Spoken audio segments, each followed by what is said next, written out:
All right, welcome to the Krueg Show. As we get it rolling after Warrior basketball, we got a full house. The Warriors upset the Celtics. Frank Red is here. My nephew is in the house.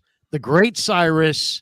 Of course, Paulie Mack. It's Wednesday nights, and we would be nothing if we did not go behind the walls of a 55 and over community in a suburban area of Arizona that's incredibly safe, and yet there's a man behind a lock and a key, and his name is Dan Coach Emilio.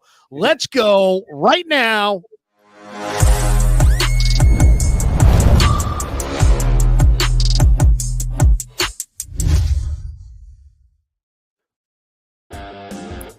All right, welcome to the Krueg Show after Warrior basketball. Warriors. Oh, wait a second. What happened? Everyone else. We don't need them. There we go. I hit the wrong button. Great steal. Welcome to the Krueg Show, brought to you by Pig and a Pickle, the best barbecue in all of Northern California. Check them out. They're in Emeryville. They're in Corte Madera. We were there on Sunday in Corte Madera. It was fantastic. Thanks to everybody who stopped by, but thanks to Pig and a Pickle for being the title sponsor of the Krueg Show. Stop by, say hi to Damon and Mary, get some brisket chili.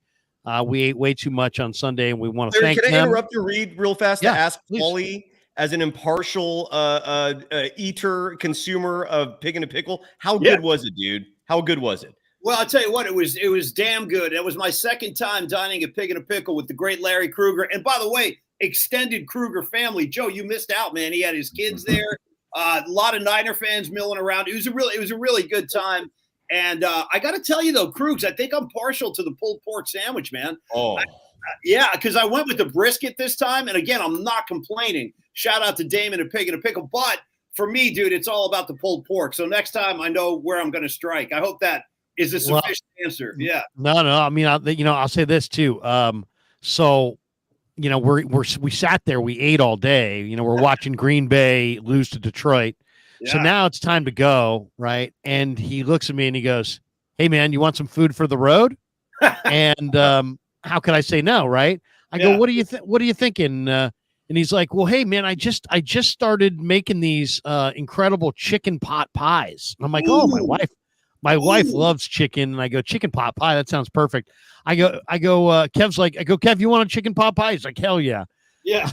So he's like, "I got you 3 chicken pot pies right now." So he goes in the back. He brings out these chicken pot pies with the barbecued chicken diced up in it. Oh, with, it had onions, carrots, celery, a little bit of mushroom. And then they had these rosemary seasoned dumplings, like bread dumplings, 4 of them. I mean, it was amazing. It was freaking amazing.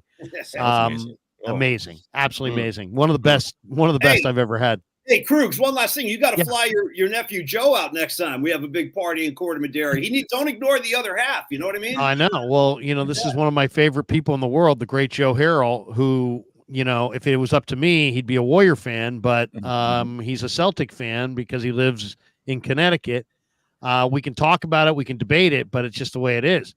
Larry, we need a punching bag tonight. So we got one. We're all good, man. Joe, thank you. But before we get to that, let me just tell everybody that we are brought to you by Pig and a Pickle. Check them out. We're also brought to you by Sharp Corner Sports Cards and Collectibles, 205 Cypress Avenue in Pacific Grove. Call Anthony Catania at 831-521-5264. And as you can see in the top corner of the screen over Dan Coach Emilio's very, very handsome melon is Mancini's. Mancini's Sleep World is a brand new proud sponsor of the Krueg Show, and they offer a 120-night guarantee, a range of brands and price points to get free next-day delivery. I'm loving my new Mancini's bed. Click the link below. Go to sleepworld.com, and you can find a bed that works for you. Whether you shop online or visiting in the store, use Krueg10, the code Krueg10 at checkout. You're going to get 10% off. So, hey, $3,600 bed, you're saving $360 just because you know me. So, Krueg10. You get 10% off. Once again, Krueg10. That's in store at any Mancini's or sleepworld.com. Thanks to Mancini's for being a proud sponsor of the Krueg Show. They are fantastic. I don't know what kind of bed you guys have, but here it is, the offer on the bottom of the screen. Use the Krueg10 and get 10% off at Mancini's. And thanks to Mancini's for being a sponsor of the Krueg Show. All right, let's get to the game, guys. Well, real fast, I got to give some, if Larry, if you don't mind, I got to give some love real quickly to the Golden Days official sponsor, and that is Bet Online, the world's most trusted betting platform and your number one source for online betting. From the earliest odds to in-game live betting, Bet Online provides you with all the action and the ability to watch the games as they happen with the largest selection of odds on everything from football, NBA, college basketball, NHL, UFC, and MMA. Thankfully, the election is behind us. Head to Bet Online today to get in on the action with America's most trusted site for online wagering. Bet Online. The game starts here. Thank you, sir. You may proceed. Is there anything that anybody else would like to promote before we get going? Paulie, you got anything you want to promote? Frank? Nothing that's safe for work. So no. No, Joe. Not yet. In the greater, anybody giving you anything in the greater Boston area, Joe, that you'd like to shout out to right now? Even your drug dealer, dude. I'm sure he'd love. Or she would love. This is my nephew. Love. Please do not soil the sanctity of my family with your drugs. This is a drug-free podcast. No, but go ahead, Joe. Nice. No, I don't have anything to plug here, unfortunately, right now. All right, that's all right. That's all right. As I said, a drug-free podcast. Paulie reacted very, instantly reacted. A man. I'm innocent, man. I'm telling you, I'm innocent. Yeah. He's been to many Grateful Dead shows. He's probably still has a contact high. There are residual effects. I cannot deny this, man. It's true. Well, we should promote Frank's show, though. Frank, tell people when they can catch your show, Frank. We've been consistently lighting it up at, no pun intended, on Sunday nights at 9 p.m. in the Dungeon Show. Got a loyal following that check me out. Emphasis on strong content, all the sports. We also do movie reviews, and we talk a lot about hip hop as well. I'm a hip hop artist, as you know, and some of the listeners out there know, and it's a part of my life, and it's evolving into a pretty neat show, and I'm real happy to have the support that I have. That's awesome, and and people are looking for it. Just see underneath Frank's name there, or right underneath his head there, you'll see In the Dungeon. That's how it's spelled. Look it up on YouTube and check him out. Dungeon, I love that name. And let's not forget Danny Coach Emilio up here in the top corner. The other Coach Emilio brother is probably how he's better known. No, I'm just joking. Danny, tell people about NorCal Sports Network, how they can find it. Yeah, that's it right there, NorCal Sports Network. And we've been growing. We're 3 subs away from 2,800. We added about 500 just in the month of October. So we're really growing. We're covering all kinds of things. We're covering, can't compete with Cyrus though, but he's killing it out there at Golden Days. Larry's killing it, dude. Larry's the one killing it. Man. Yeah, I'm talking about with Warriors stuff. Warriors basketball. We are doing Warriors post game, and I've got a good crew. Got a couple of guys that love Warriors basketball. We're doing that. Of course, you see all the hats behind me. We're probably best known for covering the San Francisco Giants, all 162. But NorCal Sports Network, check us out. We appreciate your support. Thank you. It is funny when you say that. You said, "Hey, we cover the Giants." I'm like, "Hey," and then you said all 162, and I went, "Ugh." Yeah, yeah, that's what I say. Yeah, yeah, it's like, "Hey, I cover the Giants." Hey, all 162. Oh, yeah, oh, yeah. All of a sudden, it becomes a job. All of a sudden, it's a job. Somebody's got to do it. But let's talk Warriors, though. Let's talk Warriors because they are hot, man. They're 6-1. Yeah. They cannot be beaten on the road. They go on the road, fall behind by 11 in the first quarter, and then just put the Celtics away. It was all Warriors after that. 118, 112. Celtics had a big third quarter, outscoring the Warriors by 10. To make the fourth quarter a game, and the Warriors won it in the fourth. So it was almost a game like the Warriors won twice. Buddy Hield was 16 off the bench. I thought the guy that was huge tonight was a guy that I can't stand watching, and that's Slow-Mo. Mm-hmm. The guy hit 3 threes in a row, and they were huge. He had 11 points, 5 rebounds, 4 assists. 20 minutes off the bench, double figures. So, I love, obviously Curry had 27 to lead the way, 16 for Wiggins, 10 for Kuminga, but, Slow-Mo, I thought Slow-Mo was huge in the middle of this game. What did you guys think of the game? I want you to, Krug, just first of all, like elaborate on your opening statement there, because you prefaced it by going, I hate watching slow-mo, but he had 3 threes in a row. Break that down. What do you think about slow-mo? Well, I mean, it's like I like my favorite basketball player of all time is like Dominique Wilkins. Nice. I like athletes, and I like to see an aerial game. I got you. This guy reminds me of like coaching in the 4th grade. Wow. Where everybody kind of shoots it wrong because they're not strong enough, and they kind of stick their butt out and their arms, and it looks bad. It's like I feel like I'm watching like a pickup game at the Y when I'm watching slow-mo. And he just reminds me, it's ugly. I mean, his game, and I hope people don't take offense to that. And if slow-mo shouldn't take offense to that. But like, if we're going to say that Klay Thompson's release is beautiful, then this guy's release is ugly, because Klay, it rolls off the hand. It's just like, there's no effort. It's just so smooth. And this guy he labors through his shot, but it goes. I mean, he is effective. He's an effective player more than, a stylistic masterpiece. What do you guys think? Do you guys like slow-mo? Am I the only one who's not a big slow-mo fan? I like him because he wins. I've been watching since he was in high school. Yeah, and he actually played on Donnell Marshall's AAU team in high school. Nice. And the same way he plays now is how he played when he was in high school. He's 6'8", 6'9", really, really smart. I like smart players. So, I'm looking at the totality of the game, not one particular phase of the game. This guy can never shoot the basketball in a game and still have an impact performance. So I think he really lends into what the Warriors do intellectually as basketball players. And he's a winner, man. I really like having the guy around. I think he's good. Yeah, I love his wingspan. If you notice, they had him throw in the ball the last with 11 seconds or whatever it was, because they want his smartness out there, his height, that he can throw the ball in, and not, you don't want no 6'3" guy throwing the ball in, getting it, lobbing it, and getting it stolen. So I like slow-mo a lot. He's just a good veteran.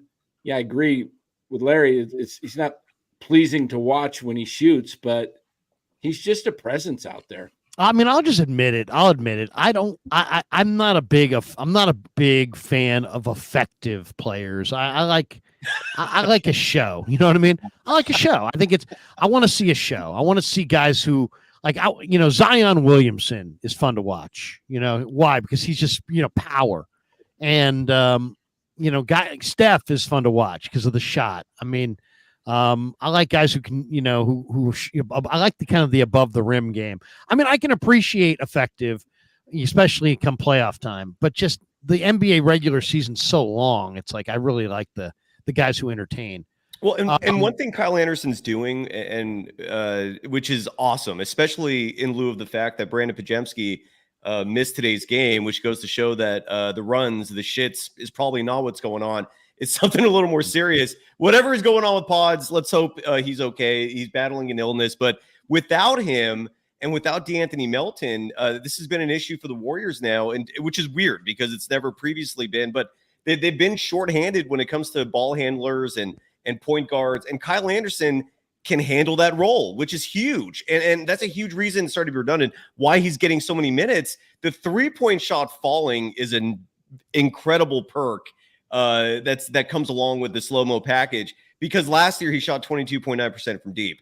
And a lot of people were concerned about whether or not he was going to be heaving threes, but he also was dealing with a wrist injury last year. And a lot of people said that that's the reason for his shooting percentage going down. So those 3 threes in a row that he made, which was, I think, in the second quarter of the game, where Kyle Anderson was 3 of 4 from the field total, had 9 points. And that was huge, man, because that shifted the whole momentum of the game. It was 3 after 3 after 3, and it opened the game up where the Warriors had this 11-point halftime lead.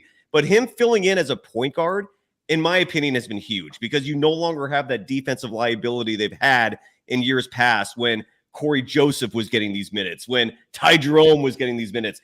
I am happy when Kyle Anderson is getting those minutes because, like I think, Dan, you said, he's got length. He plays defense. He can rebound. He's smart. He doesn't make dumb mistakes out there.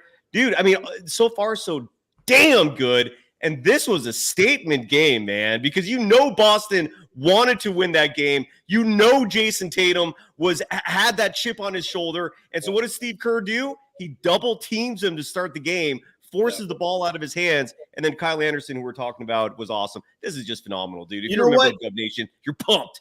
Hey, ooh. Cyrus, I just want to jump in on what you just said, because I got a question for Joe about the just significance of this game. Like, it was being set up as a kind of a measuring stick game for the Warriors. If there's been any criticism, it's that they haven't, quote, played anybody yet. So this was going to be the game tonight. People are going to watch, people are going to judge them by. But I'm curious, Joe, like, what was the temperature like in Boston for this game? Was it seen the same way? You guys are NBA champs now, but obviously the Warriors have some history with you guys recently. So was it looked at like, yeah, this is a big one for us. We need to show, the NBA community we can beat the Warriors on our own floor? Not to be a dick here, but not really. I don't think. I don't think this game felt. I mean, it's a entertaining game, no question, but a big game in terms of we need to prove something. I don't think so. I mean, no Jaylen Brown, no Kristaps Porzingis. The temperature was not hot in this game here, at least.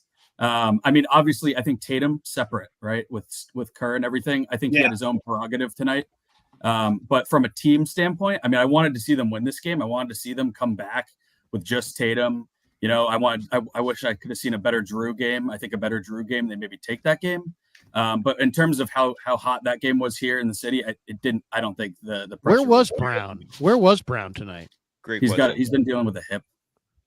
He injured it over the weekend. He's been dealing with vaginitis. Is that what they call it? I'll tell you what happened in this game. I'll tell you one thing that jumped out in this game was that I felt like Holiday and Pritchard shot him out of it. I mean, those guys combined, they went 3 for 17 from beyond the arc.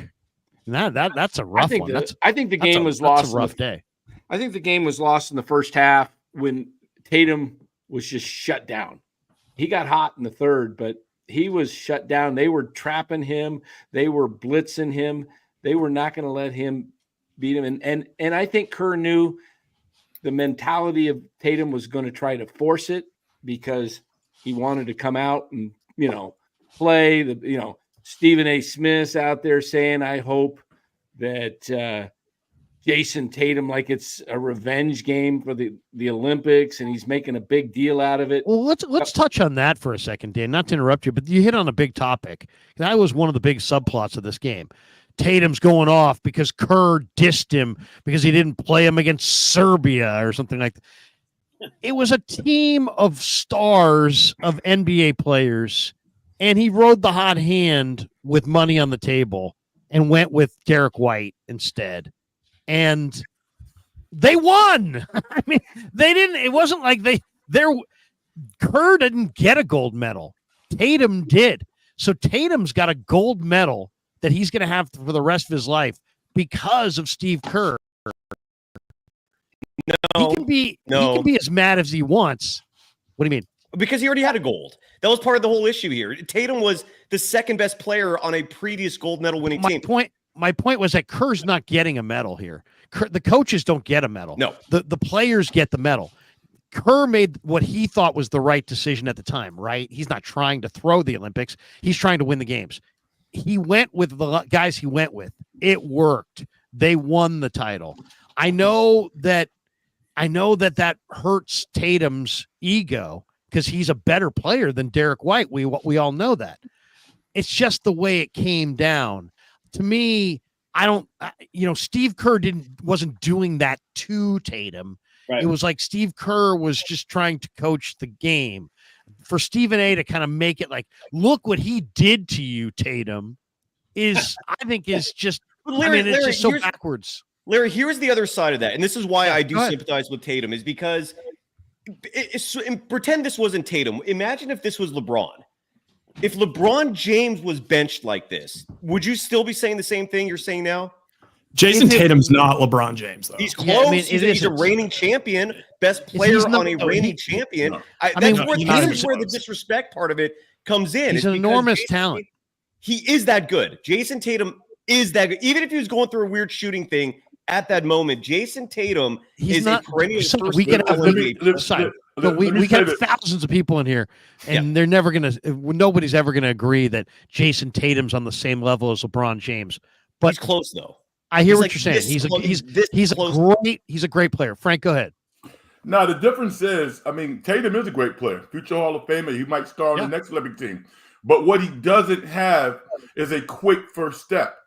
And when you are among the greatest athletes in the world, you need that quick burst. You saw it on display tonight with Jonathan Kuminga. You can't stop him. You can play to his weaknesses, but when Jonathan Kuminga makes a decision to beat the opposition, he gets to the basket against anybody. Jason Tatum has to dribble 2 or 3 times to get into his stuff. And Kerr didn't want that. LeBron James, even at 40-plus years old, still has a quick burst, not only to make plays for himself, but for other people. So Jason Tatum, hey, man, I love the guy. But Kerr, I've always been supportive of him coaching the team that he wants to coach because he won, and it was going to be on his shoulders had they lost. So, you know, I don't really have a problem with Kerr. Hey, Frank, are you really saying that Jason Tatum doesn't have a quick first step? No, yes, he doesn't. He does not. Agree to disagree on that one, man. But hold on. Let me give you one thing to look at. When he gets the ball at the top of the key, how many dribbles does it take to get to the basket? Well, that has nothing to do with the first step. Yes, it does. Yes, it does. Okay, well, I don't agree with that. But okay, because I think Tatum is a very talented player, but in the Celtics series that the Warriors beat them in the finals, he basically he did kind of what I would call almost like a Kobe Bryant imitation at the top of the circle with a lot of this and a lot of that and a lot of one-on-one. And he didn't beat anybody off the dribble. He didn't play particularly well. When he had the ability to take smaller, less athletic players down on the low block and score over them, he didn't. He prefers the face-up, game where or at least he did a couple of years ago. I think he's evolved and has improved. Joe, you watch him every night. I mean, and you're following this story on the Boston side of it. How big was the Kerr thing? How much talk has it gotten out there? It has gotten a lot of talk, and it got a lot of talk over the summer. It still gets talk. I mean, I was saying it before the show a little bit. I do think they play it up a little bit more than it actually mattered, just for, rating standpoints and radio. They got to talk about something for 4 hours. But it was a story that people actually did care about. I mean, you see the fans care about it, whether or not they actually really care about it I think it's a little bit of a little bit of hyperbole in that with all the booing and everything, because it's at the end of the day, it's the Olympics. We just won the title. I don't know how many Celtics fans really cared that much. But it was a story. But also to the Tatum point, Larry, you're just saying how he kind of did what he was doing a couple of years ago. He is a methodical player. He's for sure methodical with his game. That said, I do think he does have a faster step than you're giving him. He just doesn't use it that often. He does when they get him the ball right around the free throw line. I mean, he can spin off that and get to the hole in basically one dribble, no question. I mean, he does it a lot. So we saw tonight, Joe, in the third quarter when he was going off, he was beating people off the dribble like lightning fast. I was watching it just tonight. I mean, just to give people a perspective on that third quarter by Jason Tatum, 17 points in a quarter is massive. 4 of 6 from deep, 5 of 7 from the field. He's again, first team All-NBA. Those are the 5 best players in the game, especially now when it's no longer a position thing. Like you don't have to vote for a center to make All-NBA. And Jason Tatum is on that team year after year. Draymond Green. Did Kerr do him wrong? Are you saying that Kerr did him wrong? Draymond Green spent Kerr's own player, spent 20 minutes ripping Kerr for the decision. It's not, I don't think it's like an absolute thing whether one side's right or wrong, but I can understand Jason Tatum's perspective, which is what the hell do I have to do to play? What do I have to do to play? You won. My God. Okay. This happens in other sports and nobody makes any big deal of it. Do you guys know that Pablo Sandoval sat the 2010 World Series? Yeah, he did. Yep. Sat for Mike Fontenot. And you know Bruce what? Bochy played Mike Fontenot over Pablo Sandoval. And it was the right move. That was the right move. And it was the right move. And later Sandoval would win the World Series MVP. right? 2 years later. 2 years later. But I'm just saying, know, in that series, Bruce was like, "Hey, I'm sitting Sandoval." And the Giants made Tim Lincecum one of the best pitchers in their history come out of the bullpen in the playoffs. So I mean, it's like, I don't know. I'm just saying that if it is a big deal to Tatum, and it may be, I mean, that's the part I don't know. Joe, is it a big deal to Tatum? I mean, is it a big deal to the fans? I actually think it's a bigger deal to Tatum than the fans. Okay. I honestly, when he was sitting the whole playoffs, I was happy. And I think the playoffs, the whole Olympics. Yeah. I was happy. And I think a lot of the wear and tear, you mean? No, motivation, right? I guess that, but somehow, coming off a title, I think he is a little bit angry. Yes. Which is crazy because, coming off a championship, you shouldn't come in with a chip on your shoulder really at any question. And Jaylen, right, Joe? And Jaylen Brown has that same chip for not even making the team. He didn't make the team, totally right? With you. But Kerr did play a lot of Derek White and Drew Holiday, so it wasn't like he had anything against the Celtics. He was playing to obviously win the gold medal. I like what Dr. Sean Stanley says in the chat at 8:44. He says Tatum is a rhythm player.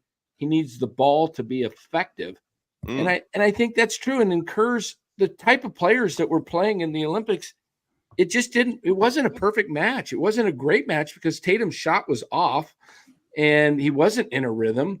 And you had guys that were playing well together. Who are you going to bench? Booker? I mean, White played well though in the Olympics. He did. I think Halliburton. Yeah, Halliburton, I think, got more minutes than Jason Tatum. Halliburton hardly played. Halliburton didn't even really play. Neither did Tatum. He did in a few games. Neither did Tatum. He sat what, 2 games against They the same won. opponent. My God, they won. Larry, don't forget that Serbia game, man. That Serbia game, if Stephen Curry wasn't playing lights out, this is a whole different. What? Check your GD ego at the door. You won. Yeah. All right. That part I don't get. That's where it's a little too me-centric for me. Let's talk about the Warriors though tonight, because I thought we saw something. Now maybe it's an isolated game. It's early in the year. It's hard to know what's real. They got off to a hot start last year. They faded bad. This year they're deeper. But one of the things that really jumped out tonight, to me at least, and maybe, and Joe, maybe you tell me I'm wrong, was this an off-shooting night by the Celtics? I don't know. To me, it looked like really, really good Warrior defense. And if the Warriors going to play this level of defense, and they got 3 or 4 guys right now that can really lock you up if Kuminga is, if Kuminga's fully engaged on the defensive end, good luck to you, because they got Green, they've got guys. I mean, they've got Peyton, who's one of the great defenders in the league. I think the Warriors defense is looking, I hate to say this because I picked them to win 38 games a couple weeks ago. It's looking championship caliber. We all heard that. They have a great defense. Yeah. Their defense right now. Yeah. I love the way they are playing defense right now. Give me your guys' thoughts. Ryan, I haven't heard from you yet. What do you think? You've been listening to this.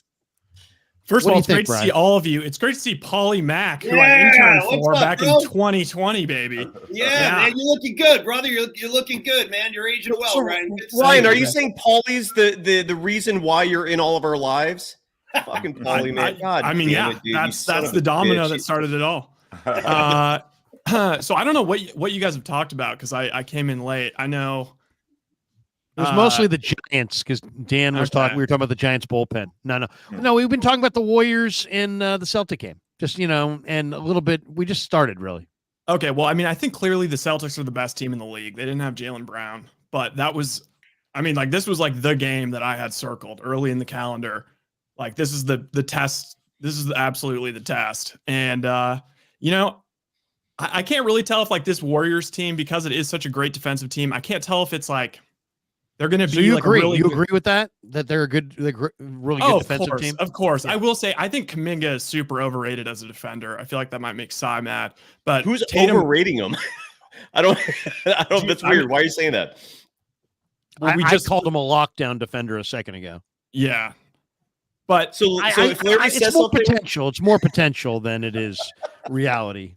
Overrated. Come on, man. Anyway, he is an overrated defender. But who's overrating him? You got to. I'll tell you who's underrated defender is Steph. Steph was playing great D tonight. Yeah, he did. Steph is an underrated defender, but I'd say anytime I'm watching a national broadcast, they like to talk about Kuminga's defense, and it's just his profile and his athleticism and his size that they automatically assume he's going to be a great defender. But he was like primarily the reason I feel like why Tatum got off in the third quarter. I think somebody says Stackhouse deserves the credit for the improved D. I mean, he's definitely a huge part of it. And it's great to see Buddy Hield's playing defense as well. Yeah. Buddy Hield. My looks great. My biggest takeaway was I was not a huge pods guy last year. I felt like he kind of had that like main player syndrome where, he was kind of sucking up to the vets. I knew him and Wiggins were kind of getting into it. And I felt like people were way overrating pods to the point where, they're talking about him as a piece they don't want to trade for Lauri Markkanen and whatnot. But I see Pods has a very defined role on this team. Curry doesn't want to handle the ball. Curry doesn't want to be bringing the ball up the court. If you take Pods out of this game and take Melton out, like you kind of saw that was a big issue this game. It's like what slow-mo's taking the ball up the court and beating the traps, beating the press. So that's one thing I'm looking at. But overall, I mean, I think this is a good Dubs team. They're just super deep. It's just hard to really gauge, like, what does this mean? I think they're going to be a good regular season team for the rest of the year. I just don't know about the playoffs. Oh, look at that. Why? Because you think they're the kind of team that's going to play at a high level all year in the regular season and won't have another level to get to come playoff time. Is that what you're saying? Yeah, that's my feeling. Yeah. Well, I mean, I can see that.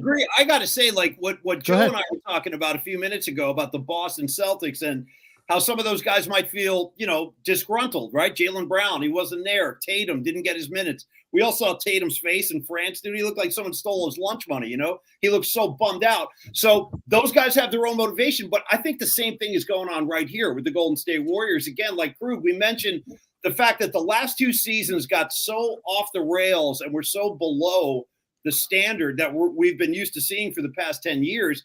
These guys look around. Look, Draymond and Steph, obviously, these guys are saying, how many more years do we have where we're going to have a legitimate shot to make a deep run in the postseason? They know the clock is ticking. They know what's in front of them and what's behind them. And that's why I think the Warriors have like an added degree of motivation this year. And now they have depth. Now they're playing defense. And Ryan, you mentioned Buddy Hield, man. I think that Buddy Hield has been a godsend for this team. Even tonight, like in the first quarter, when the beginning of the game was getting a little squirrely, the Warriors were having a hard time finding the rim, and then it was Buddy Hield who hit that three in the corner, kind of calmed the waters.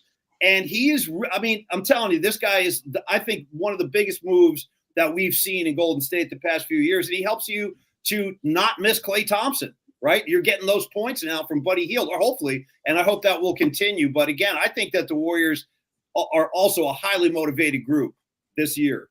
By the way, I just have to, Ryan, I got to correct you real fast because you sat there and said that Jason Tatum's hot third quarter was because of Kuminga's defense. Kuminga did not come into the game until there were 4 minutes, 35 seconds remaining in the third when Tatum had already hit 3 threes. So I don't know what's going on with you where you're trying to slander Kuminga like this, but that is not accurate, brother. I just have to correct you a little bit there. Sorry. Okay. Fair enough. Here we go. That was kind of crazy. This one from Renell. Renell's a new member. Renell, welcome aboard. And Bill M says, Paulie, great to see you. What have you been up to? Good to see you, Bill man. M. I'm hanging with NorCal Sports Krueger. Network guy.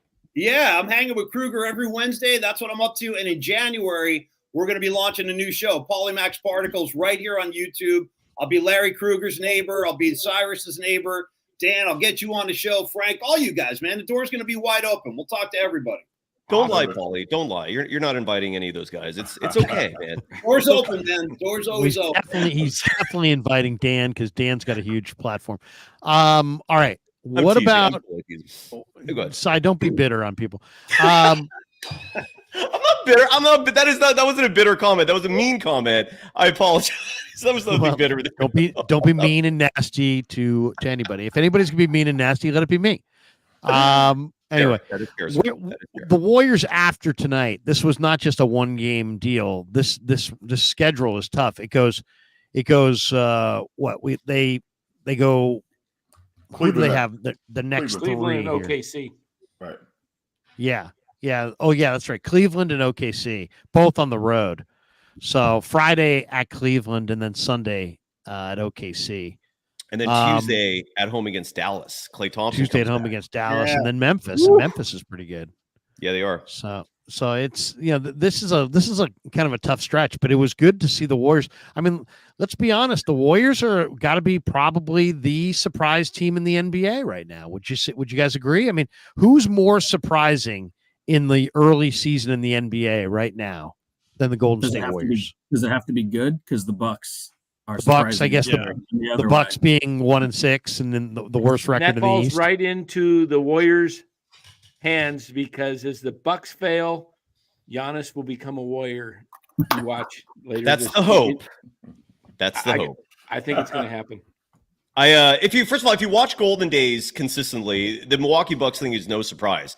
I was telling people months ago, this is an absolute shit show. I don't know how the hell the Bucks thought the delusions of grandeur in the front offices of so many of these NBA teams. It's asinine, man. And the Bucks are included. I don't know who thought they would be good.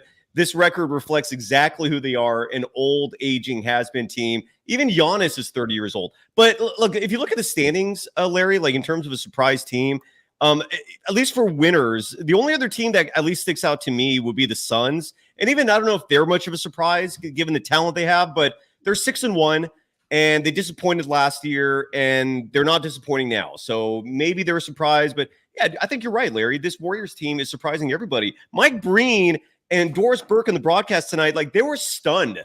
Like you could hear them shocked. Watching this Warriors defense, like where the hell did this come from? And the fact that most of it's homegrown, except for Buddy Hield and Slow-Mo, that's just icing on the cake. Well, who are we crediting? Because I mean, they're off to this amazing start. Who gets the credit here? Do you give it to guys like Stackhouse and Terry Stotts, the new assistants? Do you give it to Dunleavy for kind of, he didn't make the big deal. He didn't force it.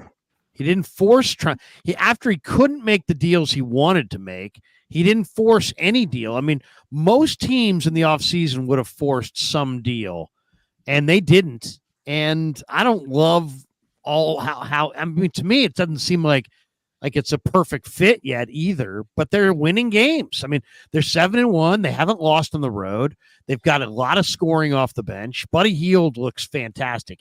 He was plus 20 in 29 minutes tonight. Best plus minus on the floor for Golden State. So throw Chris DeMarco in there too with the assistant coaches. I don't know if you guys have talked about that whole thing, but him being Buddy Hield's coach for the Bahamas team, and he was like Clay's guy. And so we broke that had story the inside on Golden Days. We broke that story on Golden Days. Ryan, you're absolutely right. I will now throw a shitload of love your way after being negative. I apologize. You're spot on, dude. The Chris DeMarco part of it, he literally is the reason Buddy Hield is a Warrior. And we're now seeing that he's the leading scorer of this team. Profoundly important and huge. So, Ryan, I want to give you awesome take. I credit all four guys, really. And Dunleavy, where I give him credit is he built a team based on athleticism, length, and guys that are veterans. You have the perfect complement of vets and the younger guys in Pods and TJD and Moody and Kuminga. Those are the four young guys that plays. And then they picked up Lindsey Waters as well. So they're really 13 deep. And so it is a team that can afford to go out and trade for a Giannis, because when it gets to playoff time, you're not playing more than probably 9. Yeah. I don't see Milwaukee trading Giannis at all. I don't. If he wants out, it's up to Giannis, though. No. I mean, I think you're right. But I just don't. I think they'll do whatever they need to do to try to bring back another superstar as opposed to an accompaniment of good players. Now, I'm going to give you one name. I mean, just like you said, I think there's a lot of credit to go around. But from a coaching perspective, the one ace that Kerr has in his pocket this year that he didn't have is he can use GP2 to turn anybody's water off. When the tempo of the game is changing, he said, yo, GP2, I need you. You can put him on a point guard. He slows the other team's offense down because he picks up 94 feet. You can put him on a small forward because his lower extremities are really, really strong, and he can jump. and he leans into him with that left hand. And he's a natural rebounder. So he gives Kerr so many options beyond offense that constitute winning. And he didn't have that last year. I mean, this guy's playing lights out basketball, and he's impacting the game. There's no question. They have to have about 5 or 6 underrated guys. Okay, I mentioned I can't stand it slow-mo, but there's no doubt he's underrated. Buddy Hield is right now playing incredible basketball. Oof. Lindy Waters, I think, is an underrated player. I've always been a Kuminga fan. I think Moody's underrated. So, I mean, they just have a number of guys that I think, you could put in that kind of underrated category for sure. What's the upside of this team? And by the way, Joe, you watch this Celtics team. They've only lost twice all year. This has only been theirs. And to me, their coach had some weird looks, was giving some weird looks to some of their Celtic players on the bench as they were coming off in the fourth quarter. Is there something going on with this team that we don't know about? It just seems like, I know they're the defending champs and everybody loves everybody right now, but there were some weird looks on that bench in the fourth quarter. Yeah, I don't know. I don't think so. I think, in their 2 losses, the Pacers game was just what's going to happen to the Celtics. It happened to them last year. Here and there, they're just going to be cold, and then it's just going to be. It is what it is. When you take 40 threes a game, 40 plus threes a game, and you are cold for a night, you're probably going to lose. Now they came back in that game because they put together a kind of miraculous comeback in the final 2 minutes of that game, really 6 minutes, but they fell short in overtime. But, I think this game, if you saw some looks, I just think, at least in the first half specifically, I think there was a lot of frustration because, honestly, that's what Kerr threw at the Celtics tonight in the first half, at least. And they tried it in the second half, too, but I think Tatum figured out the blitz a little bit better. And they adjusted. Missoula adjusted, yeah. But great. Exactly. That blitz, we haven't, in Boston, we haven't seen that this year, at least. And especially with Tatum, who's been the league's leading scorer in the first quarters, to just shut him down early, double him every time he gets the ball. And Tatum couldn't get the ball out. They were turning it over left and right. Warriors were scoring in transition. I think there's a lot of frustration tonight that they haven't seen because, like I said, the Pacers game was more of a traditional loss where they just couldn't make shots because it just wasn't falling. Whereas this one, the Warriors was making it really tough on them. Now, that said, Pritchard and Drew, you said, went 3 for 17 from 3. Even in a good defensive effort, they're not doing that often. So they hit 2 or 3 more of those, and it might be a different situation. And that's obviously a game with injuries too. But I just think there was some weird frustration going on tonight that the Celtics haven't seen, honestly, since going back to last year. Hey man, maybe based on the interview Missoula did last week, maybe he would have been happier if he just told the guys to drop the gloves, get out there and start swinging. You know what I mean? Let's mix it up a little bit. He advocated fighting in the NBA last week, man. That was pretty crazy. I mean, I know a lot of the so-called old heads. I might be one of those guys. Were like all for it. Yeah, man, the Pistons, the Celtics, the Pat Riley Knicks. But I mean, that was kind of. By the way, what kind of traction did that make? Any waves in Boston at all? Oh, yeah. But just to add to that, because what Missoula was saying, he wasn't just saying bring fights back. He wanted full on like NHL rules applied. Yeah, I heard that. Have regulated. Yeah. But you also have like penalty minutes where he was saying like someone should get taken off the floor and you have 5-on-4 matchups. I do think that would be fascinating if they added that. That is interesting. I think he's like maybe the NBA could bring in, the Ty Domies of the world, and everybody could just have somebody who's just badass. Nice, Dude, he shoots 22% from the line. He shoots 9% from 3. But this guy can knock people out.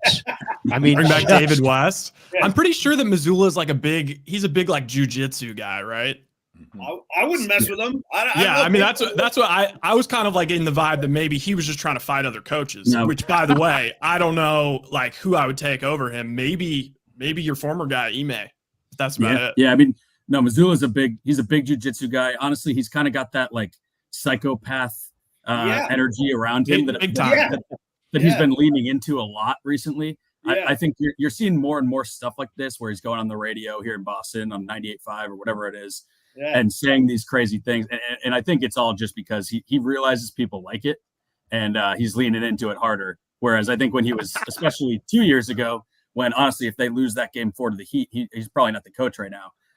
But 2 years ago, you didn't hear it as much. All of a sudden, they win a championship, and he's dropping lines like he wants to see fighting in the NBA, and just a lot of crazy comments. But we're here for him, so we like him. Yeah, you guys love it. As long as you're winning titles and having parades, you can say whatever you want. Exactly. Instant One says, might be taboo to say, but coaching aside, Clay was probably a bigger factor than we thought as far as team cohesion. This team's ball movement and transition offense is beautiful. There's no question, guys. I mean, this is kind of, I mean, everybody loves Clay, so we don't want to beat up on Clay. Everybody loves what he contributed here, and he was one of the most popular Warriors of all time. Yeah. But as easy as he was on a team early in his career, that's how hard he was on Kerr last year. Mm-hmm. And I know firsthand that Kerr had many meetings with him that never even became public. And they just he could never really, grasp or fully embrace kind of the twilight of his career. And, they say it's easier to take a lesser role in a different locker room sometimes. And that's what was probably why it was in his best interest for him to move on.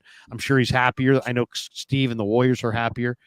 The Warriors are just better off. There's just there's a much lighter feel than, and I don't know why that is, because Steph's getting older, Draymond's getting older, but they just seem like they can handle the twilight of their career a little bit better. And then there's not such a heaviness that there was Clay had become a burden to the chemistry. And I'm glad that I hate to say this, it sounds terrible, but I'm glad that he's moved on, because I think it's really been the best move for him and for the Warriors. Well, and based off what Clay said himself, like Klay Thompson is the perfect example of the superstar who lacks the self-awareness of realizing that he's past his prime. Like in his head, like he made a comment a few weeks ago or a month ago where he thought last year was a great year for him. He started bragging about his productivity. That is not, given by his own standards, 38% from three is not a good year for Klay Thompson. 18 points and change a game, not a good year for Klay Thompson. But in his head, he thought he had a good year. So yes, it is awesome that the Warriors moved on from an individual who has massive ego problems. But the other reason why I think it's great that Klay moved on is Kerr's weakness, or one of them, is the crutch that he has for certain players, right? Like he cannot refrain from giving his trusted veterans minutes. And Klay Thompson, we would be seeing him out there in a lot of these games of the season. I guarantee they're not 7-1 to start the season with Klay on this team, because he would be playing 30 minutes in these games and he would be a detriment. And you look at his numbers this season so far between him and Buddy Hield, Klay Thompson is averaging 14 points a game, 14.7 more specifically, while Buddy Hield is averaging 21.9. So they're much better without Klay. Absolutely. Yeah. And I'll say this about Steph, you say he's getting up there. He's going to turn 37, I think March or sometime whenever but he is the youngest 36, 37-year-old player in basketball. This guy is a late bloomer. He's got the body and mindset of a 31, 32-year-old. He's not, we think, oh, he's 36, 37. I think you and I had this disagreement a couple years ago, Larry, when he was turning 35. You said, who gets better after 35? I said, Steph will. And I still believe it. Steph is still, he's peaking. I mean, he's past his prime, but he's not past his prime, if that makes sense. Oh, totally. Dan, you know what I compare it to? It's the same kind of discussion that was going around Tom Brady. Once he crested 35, it was like, well, how much longer can he keep doing this? Guess what? He did it a lot longer, and he won more Super Bowls in his late 30s and into his 40s. So I almost feel, Dan, like that whole age thing, or that like kind of stigma attached to age.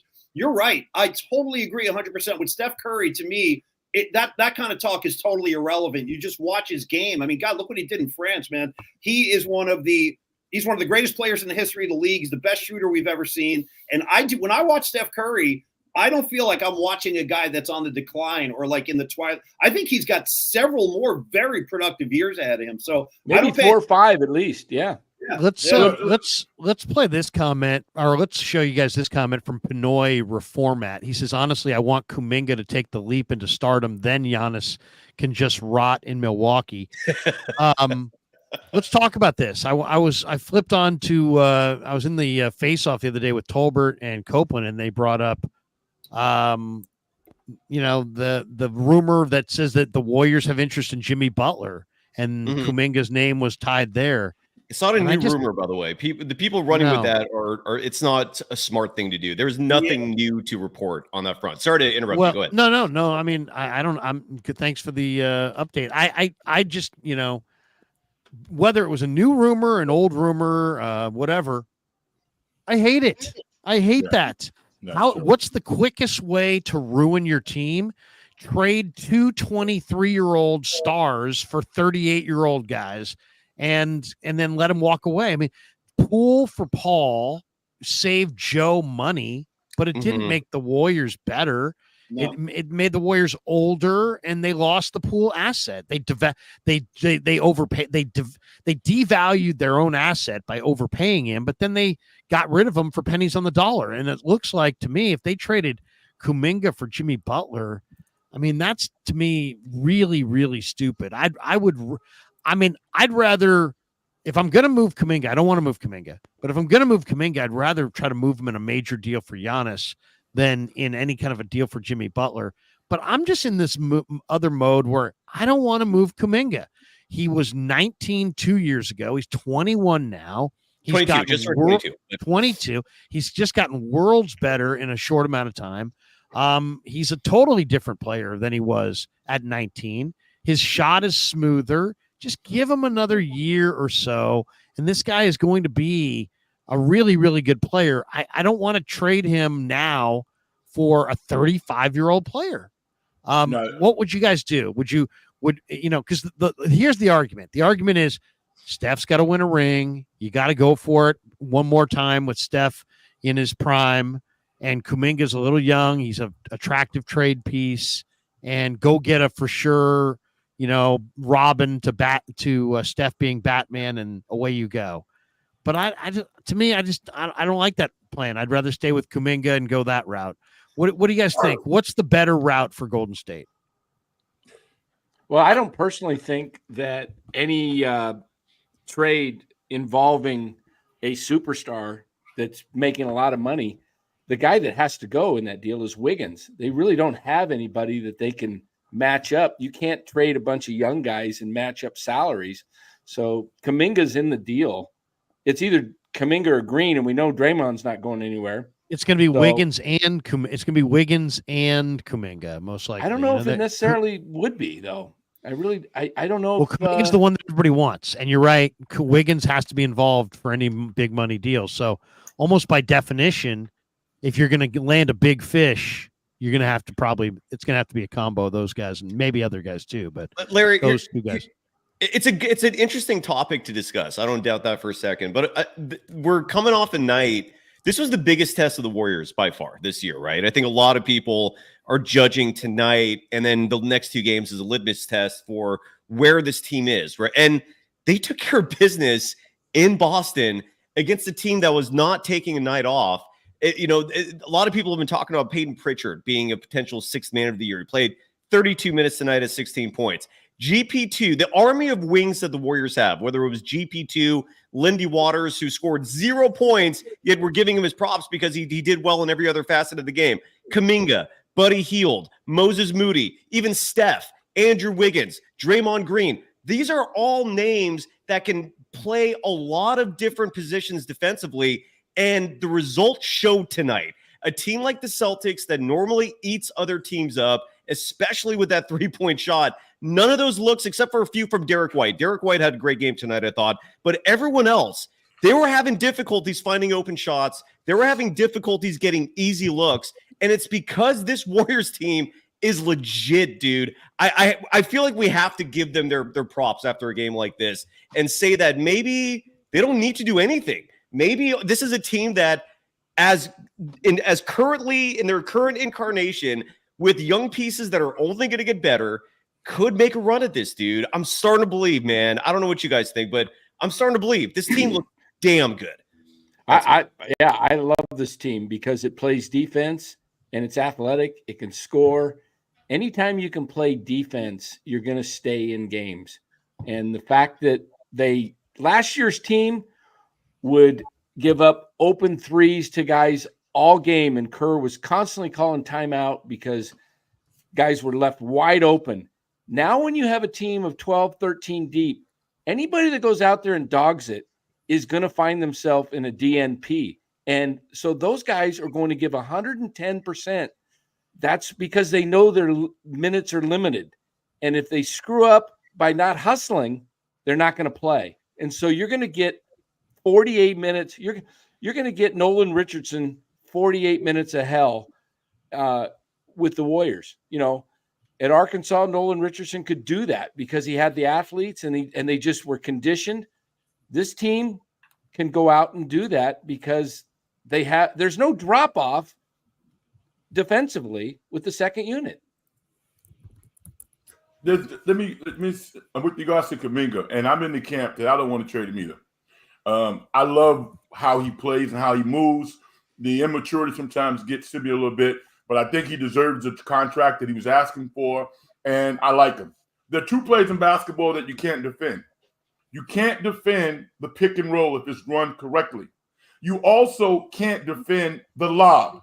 So the Warriors are one of the few teams that have that play, the tic-tac-toe, whatever it is. They have one of the smartest players in history in Draymond Green that is perfect playing with Kuminga. And Kuminga, among a game of freaks with Houston, still look different. So the Warriors are scared shitless about any other move outside of Giannis getting something back because Kuminga is that special. Now, the only way that the Warriors would consider trading Kuminga is like if they got like a Cam Johnson in return and they got a number 3 pick.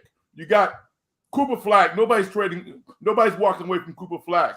But the kid Bailey at Rutgers, and there might be another kid that people are excited about. So the Warriors might consider doing something like that. But player for player, outside of Giannis or maybe another player or two, you're not going to get back equal athleticism, equal potential star power. So the Warriors could potentially sign him to a contract and ultimately pay $20 million more than they would have paid had they signed him earlier. It'd be nice if they could get another, big man who could run the floor. I mean, they're still a little bit of a donut team. Even tonight, even though they won this game, they got beat on the boards. It seems like they get beat on the boards and points in the paint a lot. Now tonight they actually did get a bunch of points in the paint, so that was good to see. I just think that they've got a lot of guys on the wings for sure. I don't know. I'd love to see a 6'11" guy who could run the floor and block some shots, rim protect, throw the lob. Just one more big body. It seemed like they're a little. Well, Larry, because I'm guessing you're thinking of what was it, Neemias Queta? Is that his name? He had moments where him a lot. I liked him a lot. I loved him at Utah State. I mean, he was really good in college. And here's the thing: the had Warriors, him on their G League team, and the Celtics got him at the right time. I mean, he's absolutely a great pick. And the Warriors, I could still understand the argument that maybe that is a weakness of theirs, like a big like Cadis. He was just scoring at will. There were moments where the Warriors had no answers, but this was also another game where Trace Jackson Davis, he saw 32 seconds in the fourth quarter. I feel like if TJD played a little more at the end of the game to match up those minutes, we would have seen a more effective defense in that regard. With all that said, though, you look at the top teams, right? Whether it's Boston, whether it's OKC, whether it's Cleveland, whether it's the Suns, what none of those teams have, and this echoes 2022 a lot, is a Zubac-type center who you can feed in there, and they've got like that ultimate big man skill set where they can get buckets at will. None of the elite teams in the NBA this year have that kind of center that could cause major issues for the Warriors. And because of that, I don't know if you have to make a serious move to be a championship contender this year. I really don't. This is where I see a lot of 14-15 with this team, but when you look at the opposition and the NBA landscape and the fact that all the elite centers are on teams that may not be an issue for the Warriors, this might be lined up perfectly, man. That's what I'm seeing so far. I don't know about you guys. I mean, they're deep. I mean, they're really deep. So that's kind of covers everything. I mean, in a What lot are of they ways. missing? You think maybe they might need someone like a Robert Williams from Portland to that would be nice. Supplement the, when come playoff time, that big body that can play D. Well, I mean, I just got to wonder how many minutes can Draymond Green continue to play at this age against bigger guys every night. He's a 6'8" guy, and you're basically asking him to battle the trees, 6'11", 7-footers all the time. I don't know. I mean, 3 years ago, that was not too much to ask. It might be too much to ask this year. I would just love to see them have one more big man. Me too. Me too. But and I mean, that's the story of being a Warrior fan. I mean, we've been saying that for years. Well, you know what, though, Cruz, and I agree with you. I think that there's only so much heavy lifting Draymond Green can do at this point in his career, for an 82-game schedule. I will say this. You look back at the greatest team Steve Kerr has coached, each one of those championship teams had a big who was – like a good, nasty presence in the paint. Yeah. Shout out to like guys like Bogut, who was a big Bogut and Pachulia. Zaza, David West, right? These are guys that were presence Mo in the Spates. paint. And Mo Spates. And a lot of those guys had the ability to pass. Like Bogut was a great facilitator. He was a nasty presence, but he could also dish. And he fit in really well with the Warriors. And I feel like Kerr has checked that box on each championship team. And I feel like Larry, I'm with you. I love what Draymond does, but I would love to be able to bring a true big body, just plant him in the paint, let him dish, knock some guys around, and establish like a presence. Paul, you don't think Trace Jackson Davis fits that mold? Like, I think he's the guy. I like Trace Jackson Davis a lot. I agree with you, Cyrus. I'd love to see him get more minutes on the floor, but I don't know that he's got that nasty disposition of like a David West, a Bogut. I think he does, dude. I do. I know it's subjective. It's our opinions. I really do think he's got that dude. Remember his dad is Dale Davis, and sometimes you see that in him, man. Like the ferociousness, that life force that just is like, get the hell out of my way. This is my pain. I see that at times, and the kid can pass. He's not a liability offensively. He can play defense. I love this kid, dude. I don't think it hurts the team to play him some minutes in the fourth quarter to relieve the pressure from a Draymond Green like you're talking about, Larry. I wouldn't mind adding a Robert Williams. Don't get me wrong, but I think Trace Jackson Davis is legit, dude. That's just me. I don't know. I don't know what you guys think, but what do you guys? As we're now, you look at these teams. We're about 10 games into the season, and it's an 82 game season. How do you guys see the West and the East as far as the top? I mean, Cleveland's off to a 9-0 start. Celtics lost for only the second time all year tonight. And then there's a drop off. I mean, then after that, I mean, the third seed in the East is 4-4. So it's really Cleveland and Boston look like the very best teams in the East. In the West, OKC's still undefeated. Golden State's 7-1. You guys, you mentioned the Suns are 6-1. Then there's a little bit of a drop off right there. In your guys' minds, if you had to say a Final Four right now, is it as simple as Cleveland and Boston in the East, or do you like somebody else? And the Knicks will get better.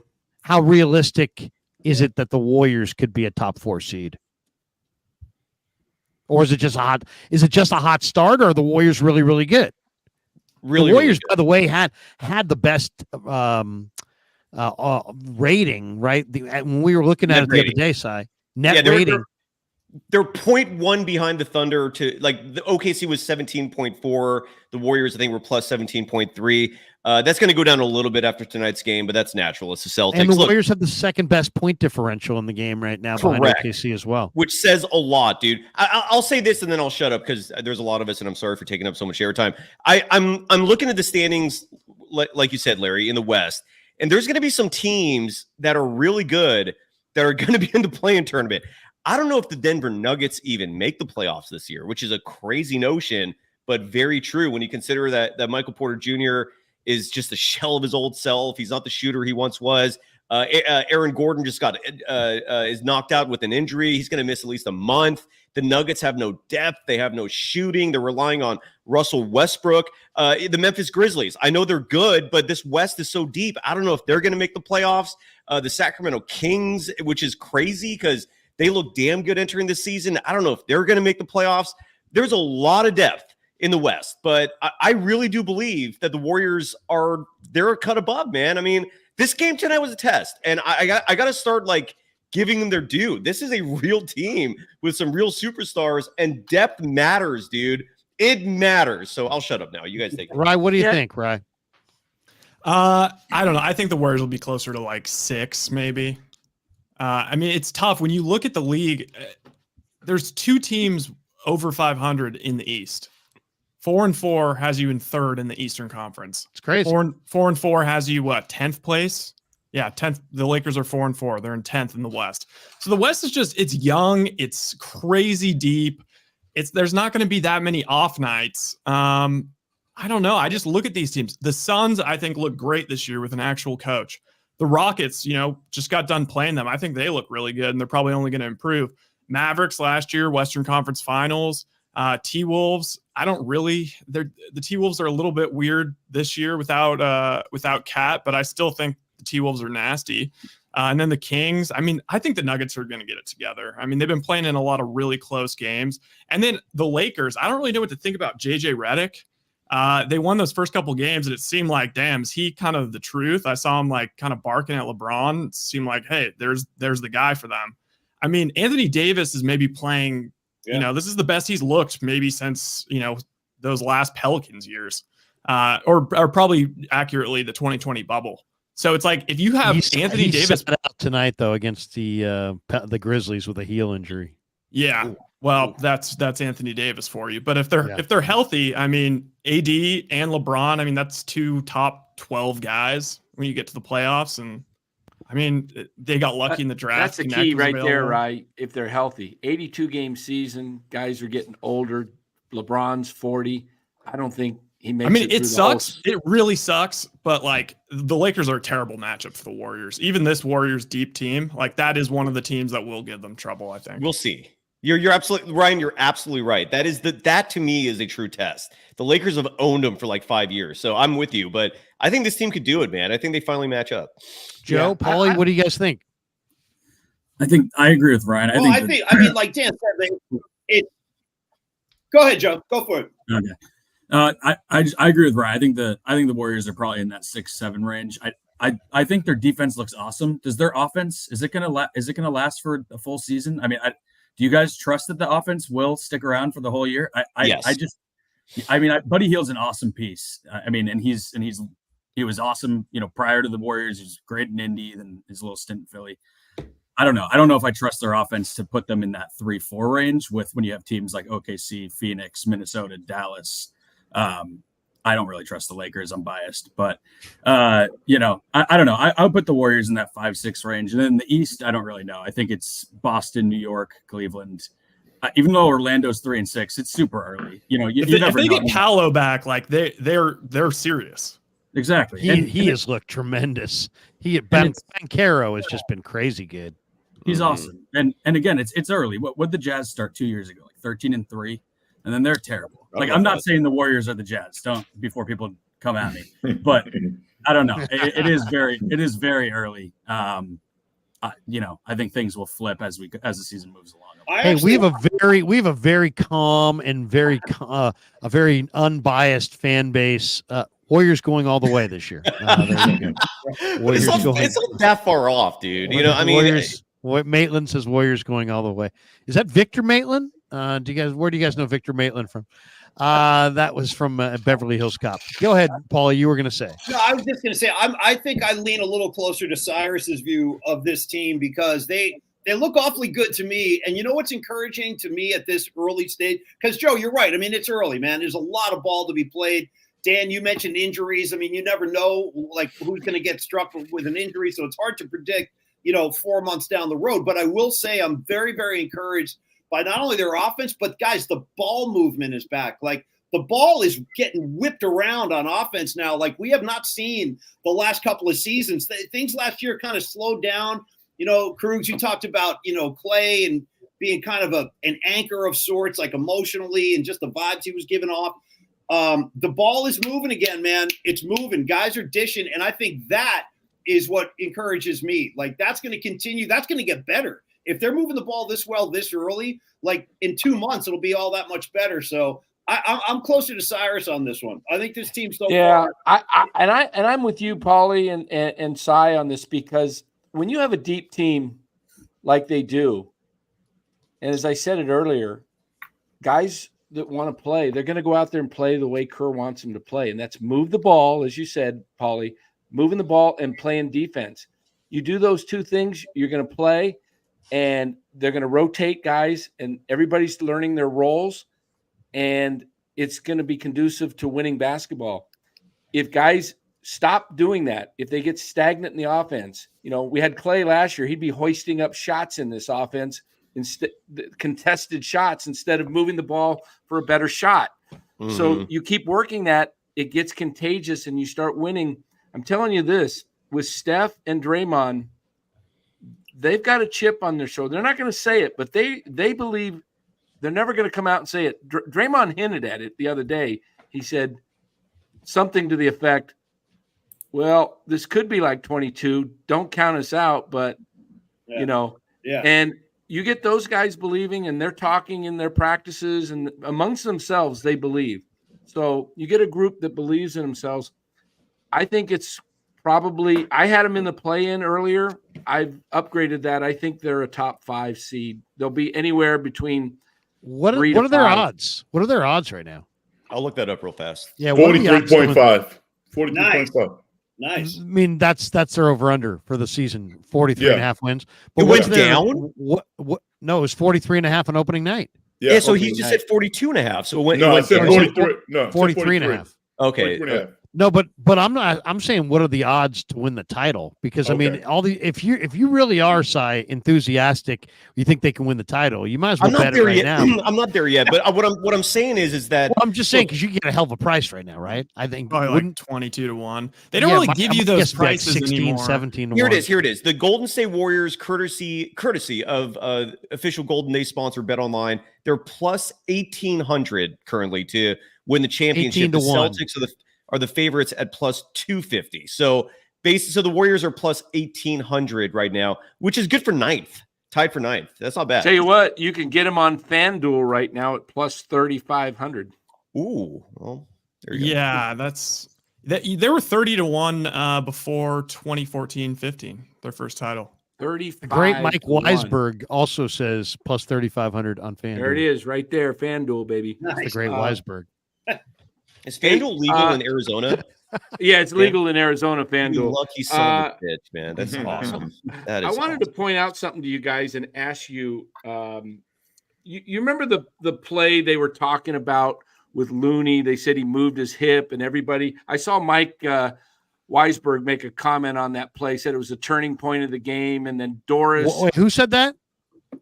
Mike Weisberg early on. The great Weisberg. Okay, let me see. The screen that was a foul on Steph? They said it was a bad call. It was Weisberg a good, also won most of his bets. Non-call. It was a good he got non-call. challenged, right? The Celtics challenged it, lost the challenge for good reason, right? Mike says that was an awful call. Let me tell you why. Weisberg saying awful call. Weisberg's also saying 7-2 run after that call. Is he saying that should have been a foul on Looney? You're going to have to check with Weisberg. Well, Doris Burke did. Doris Burke was like very adamant that Kevon Looney was at fault there, and which is weird. I mean, it was not conclusive. That was kind of ridiculous. It is very conclusive. I'll tell you what happened because I can show it to you. Was Doris anti-Warriors the entire game as Pinoy reformat? I'll show it to you here. Watch this. Derek White makes Looney's hip move by running into his left leg. Look. There you go. Yeah. There it is. Watch him run into his leg. Right there. Look at that. That's why his leg went. Not because he moved his hip. Because he got a tattoo, Mike. Dan, you should become one of those like the referee guys. Like they're all Italian, you know. You fit right in. You just be that for the NBA. Wait, but Ryan, the replay center guys are all Italian. Oh, they're all Italian. Yeah. Wait, let me start naming some of these guys off. Can anybody think of them? The leg is way outside, Mike, because it got ran into. If you ever played and had your leg slammed into it, it's called reaction. It's like he either his leg either goes with it or he has a massive Charlie horse and he doesn't play for 3 days. I'm still tripping out about so basically people are eating gabagool and then absolutely smudging the screen with gabagool grease on their fingers. Mike Pereira, Gene Steratore.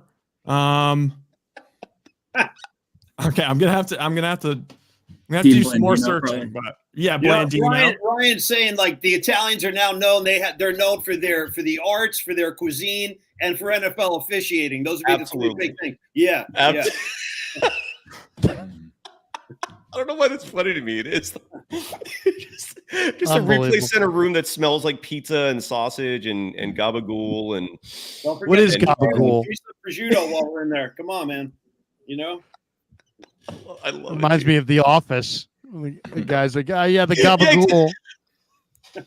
Well, or The Sopranos, right? Remember Meadow was like, that's just all preservatives and nitrate. I forgot what she was saying about gabagool. Man. I've never had gabagool. I want to try it so bad. You're missing out. I don't think it exists. You had it? Oh, hell yeah, dude. Yeah. Stop by your deli and grab a third of a pound. Then come talk to me. Yeah. All right, guys, we're winding it down here. We've been going for an hour and 15. We'll probably go for another 10 minutes or so, and then we'll call it a night. Well, Larry, there's a Golden Days tradition that has started this year is going through the scoreboard for the rest of the league for every postgame show. Do you guys mind if we do that before we finish the show, just to see what else is happening in the league? But once we get to that point, is all I'm saying. Yeah, we can start going down the scores right now. There's a game going on right now. Clippers up 64-55 on the 76ers. Yeah, and some stats that stuck out to me a little bit too. You brought up the rebounding figures and how the Warriors lost that battle tonight. They were out-rebounded. No, they won the battle. They out-rebounded the Celtics tonight. And this is, I think, a huge reason why 53-47 Warriors tonight. On the correct. Guys. But they also won the points in the paint battle, which is I look at way more closely. The rebounding thing usually doesn't tell a good picture, but points in the paint does. And they won the points in the paint battle 52-36. And again, the Warriors are not just a shooting team, man. They're getting their buckets inside.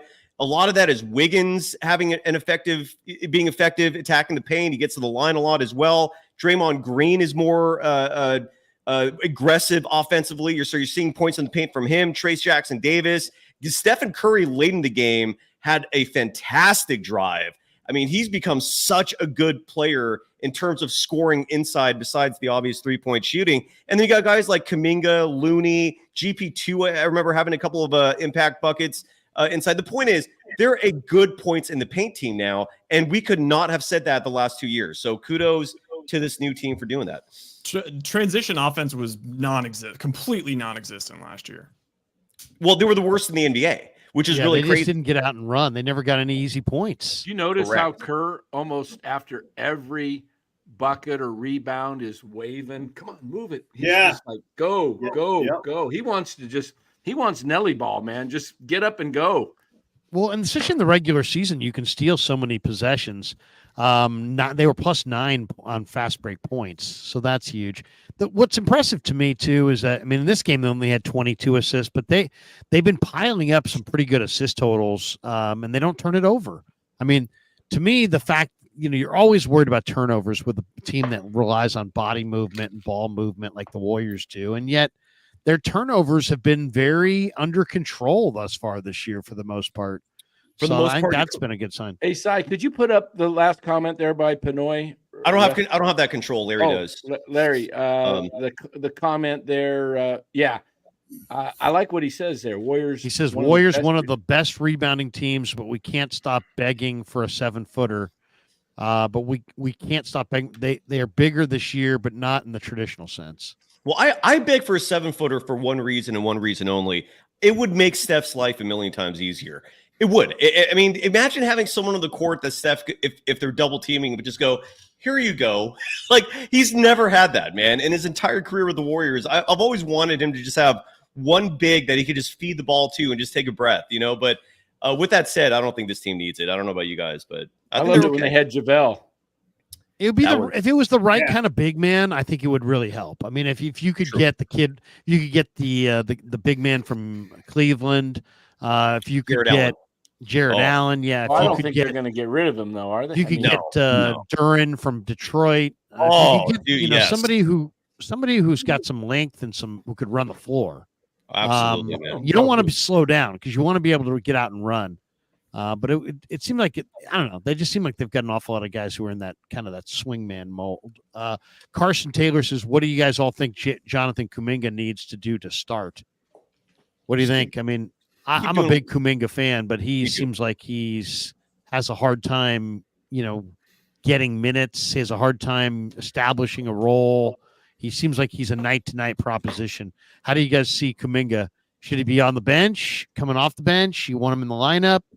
I kind of want to see him and Moody be kind of force-fed and let the team kind of adapt around them, but that's not going to happen. I mean, they're just not going to do that. They're going to make those guys work around the rest of the team.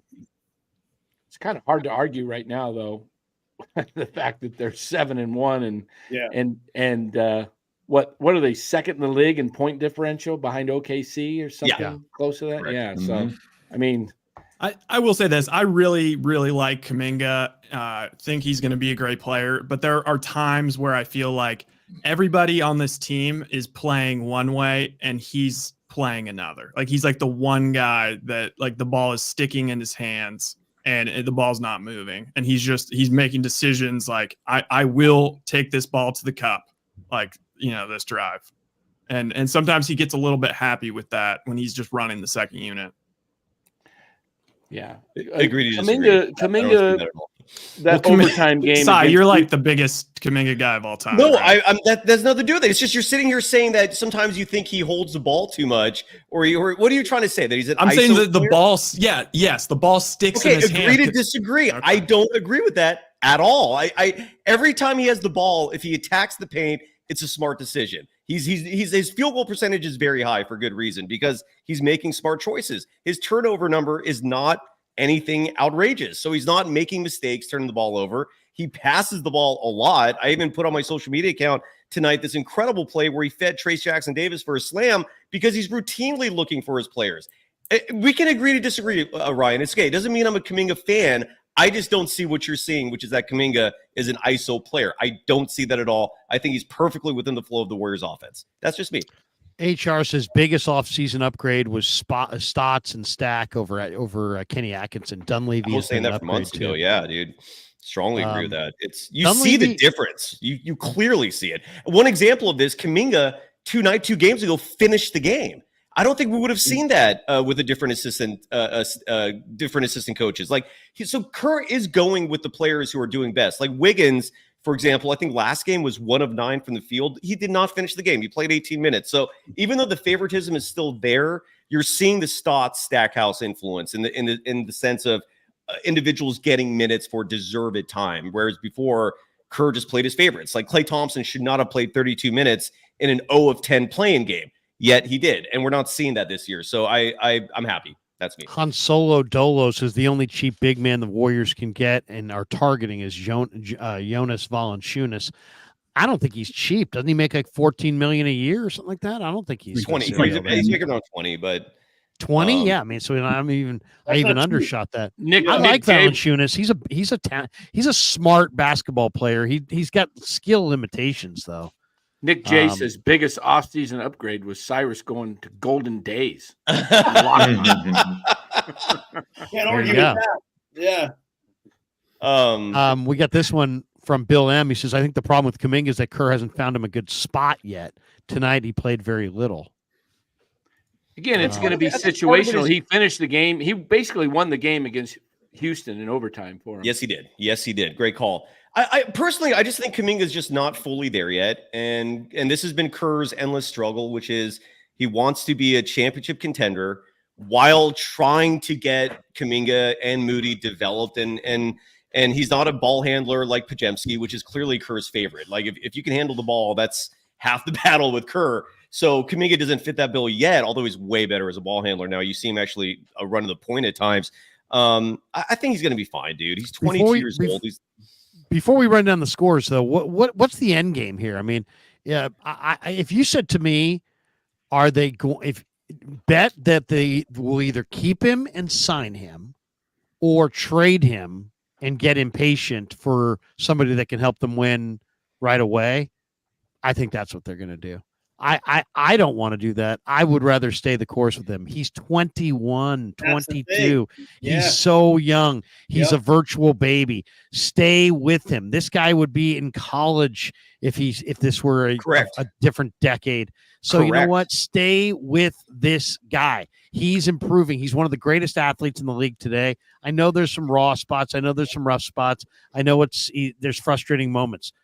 Stay with this guy. Don't trade him for Jimmy Butler. Don't look to trade him. Mm-hmm. But if you made me say right now, you got to wager everything you have, the Warriors are either keeping him or trading him. They're trading him. They are trading him. And I get that feeling from talking to people around the team who seem to feel like they're in the know.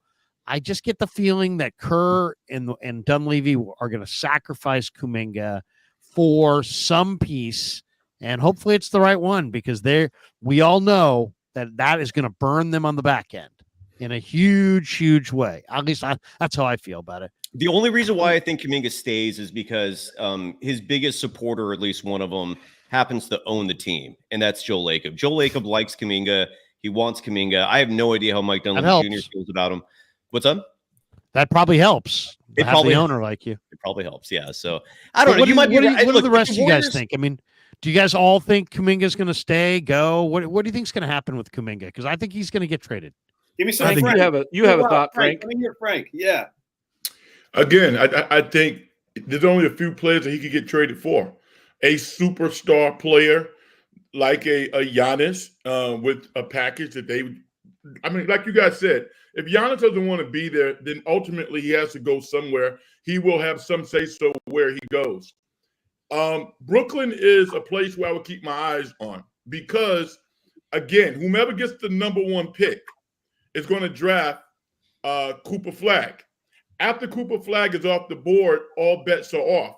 If I'm the Brooklyn Nets and I get the opportunity to get a freak in my lineup who's been in the league for 4 years, who I know is going to catch crazy alley-oops and then throw on my fan base, he looks like my fan base, I'm interested in that because he's a star. Kuminga is a star. Curry's a hard coach to play for, but through this arduous process, he's actually gotten better. Yeah. And I think the league recognizes that he's a better prospect than even sometimes the Warriors think he is, which is why the Warriors are always putting on pause. Oh, we love Kuminga. We won't give him the contract, but we love Kuminga because they don't want to look stupid. You know, there's a few teams that really like this guy. So I don't think he's going to get traded, but I can see them trading him for a solid player and a top 5 pick. Because right now, if you put him in this year's draft right now, he's still a top 5 player. So easily. Keep your eye on that. And don't forget, Mike Dunleavy Jr. said this in the offseason. He likes the idea of this team being organic, right? Continuing the trend of growing players they draft as opposed to trying to patchwork things with free agency. Not to mention, the team offered him $30 million a year. He wanted 35. So the money was there. Okay. Kuminga is just, he thinks he deserves 35. More power to you, kid. Good luck. But the Warriors offered him $30 million a year. They would not do that if he wasn't part of their long-term plans. I don't think he's going anywhere. And if the team plays like this, you're not going to see a deal. What's the point, right? I mean, if they're playing like this, they just beat the champs. Why would you make a deal? You know, like I think he's fine. Well, I mean, you don't make a deal when you're rolling. No, I think a deal, you have to look at 2 seasons, though. You have to look at the regular season and the playoffs in the NBA. In the NBA, you're going to need a guy like a Giannis that can bang and get his shot and get downhill and help Steph, because in the playoffs, it's just a different type of game. And I don't think this team is geared. I think it's geared to make a good run, top, I said 3, 4, or 5 seed, but and win 50 games, maybe even a little bit more if they stay. But when they get to the playoffs, I don't think this team is built to beat some of the teams that are more post driven, and that, so that's why I think they need a Giannis. I don't want Jimmy Butler. I don't think he fits this team at all. I think the one guy that would make the difference for the Warriors being a championship contender is Giannis. And Giannis has a no trade clause. Basically, in the NBA, like Kevin Durant, you get to pick where you want to get traded to. And if Giannis wants to play with Steph, then he's going to play with Steph. And if Giannis wants to stay in Milwaukee, he's staying in Milwaukee. That's just how it is. The NBA players, the superstars, call the shots. Yeah. Yeah. So he can force his way to the Warriors at some point, and maybe the Warriors are banking on that. Let's take a look at the scores before we jet. Suns over the Heat, 115, 112, 32 for said Mr. Durant. They're 32 and 8 for Durant, 28 for Tyler Hero. But Phoenix 7 and 1 out of the shoot. Miami's 3 and 4. Nuggets get a win, 124, 122 in Denver over OKC. How about that?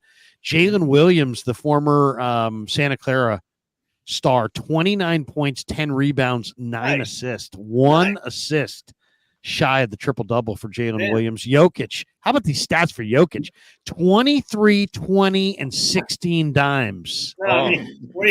It's what? ridiculous. Yeah. And that's why that's why you can't count Denver out. I agree. And that's why the Warriors have a team built to handle OKC, because the Nuggets might give the Warriors problems, but they're not deep this year. So the Nuggets are like what the Nuggets were in 2022. It's Jokic surrounded by scrubs, unless Jamal Murray's healthy, but he doesn't look that way. OKC they still have that chink, man. I know they got Isaiah Hartenstein, but the Warriors, I think, can beat them, man. That Sunday game is going to be very interesting when they play each other.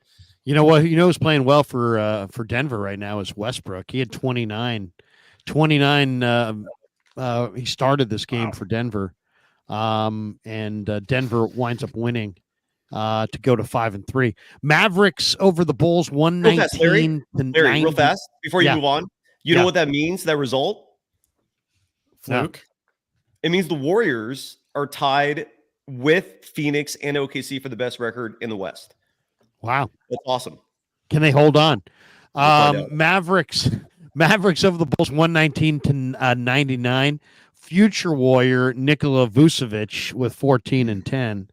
I could see him here. Luka Doncic, 27, 7 boards, 13 dimes. Ooh. Mavericks get the win. How did Clay do? Let's see. Do you have Clay in that game for the Mavericks went 5 of 10 from the field, 3 of 7 from 3. He had 13 points, 6 rebounds, 1 assist, no blocks, 1 turnover, plus 27. Nice. Hey, speaking of Clay, I'm hearing next Tuesday night it's going to be the video tribute of all video tributes that the Warriors are putting together. I believe it. It.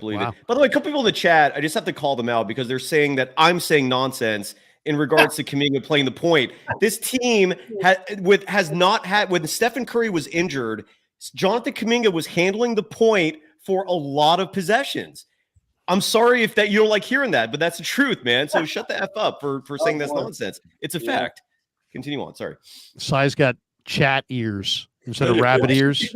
Don't make up shit, man. Like don't call me out for nonsense. That's ridiculous. Don't get chat ears. Don't get chat ears. All right. These are my chat people. I'm calling them out. Yeah. All right. I know, but easy. Cavs, Pelicans, we're all one. Big love fest here.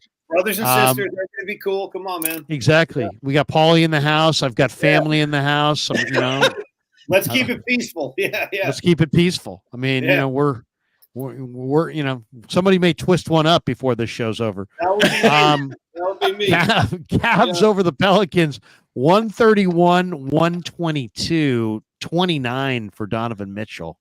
Ooh. Cavs are 9-0, 5-0 on the road. Ooh, Cleveland Cavaliers. They have some of my favorite players on this team. I love Evan Mobley. He had 15 and 9. I love Jared Allen. He had 16 and 14. Donovan Mitchell is one of my favorite scorers. He had 29. Winston Garland's kid, the former Warrior, his kid Darius, 14 points, 9 assists. This is a good team. Ty Jerome. Ty Jerome with 11 off the pine. Wait, so is Ty Jerome really just an Atkinson guy this entire time? Were we blaming Kerr and he was really an Atkinson guy? Cleveland signed him last year before Atkinson got there, and Ty Jerome did not play at all last year. So the fact that, great. Keep him, Cleveland. He's all yours. I'm happy he's not here. But it is crazy they're playing them Friday. That's another huge game. What do you guys think about that? I mean, that's insane. They're playing Cleveland next. They just played Boston. Well, Cleveland's got a lot of size. I mean, you got Mobley and Allen. So you got almost like twin towers. Okoro's a great athlete. He's not a shooter, but he's a great athlete, and he's improved as a shooter. And then they got a killer backcourt, and they've got some scorers off the bench. I mean, Karis LeVert can score. Mm-hmm. So yeah, they're pretty good. They're pretty good. Cleveland's good. Who's Winston? I'm sorry for the naivety. I have no idea who Winston Garland is. I did not know he was a former Warriors player, let alone Darius Garland. He played. What's the story there? Like what years? Like 88 to like 91, 88 to 91 around there. Yeah, late 80s, early 90s. He was a starting point guard for the Warriors. He was good too. 88 to 91 around there. I thought Sleepy Floyd was a starting point guard, and then Tim Hardaway became a point guard. He's kind of after. He's probably after Sleepy. So Sleepy was more like 82. Okay, 83. But Winston Garland was a good player. Now his son's better. His son's bigger and better, but his dad was good. Okay, a couple more scores before we get out of here. But yeah, Cavs, unbelievable. They're off to a 9-0 start, playing incredible basketball. Also tonight, Lakers, Grizzlies, Memphis. They're another team. We haven't talked at all about them. Grizzlies get off they're 5-4. They've gotten off to a bad start, but they smoked the Lakers 131-114. The King had 39-7-7 or 39-7-6, I should say. Larry, you're the king. Who are you talking about? The king. You're the king, brother. Thank you. You're the king. Gary Sports Media. Jaren Jackson. I'm a big Jaren Jackson fan. He had 20. You know another guy who I'm a huge fan of, and I said the Warriors ought to get him in the offseason? Santi Aldama. Yeah. Dude, Santi Aldama had 11 points, 12 rebounds tonight. He's a really underrated player. Zach Edey is one of the favorites to be the rookie of the year. Correct. Ja Morant had a ridiculous highlight in this game, by the way.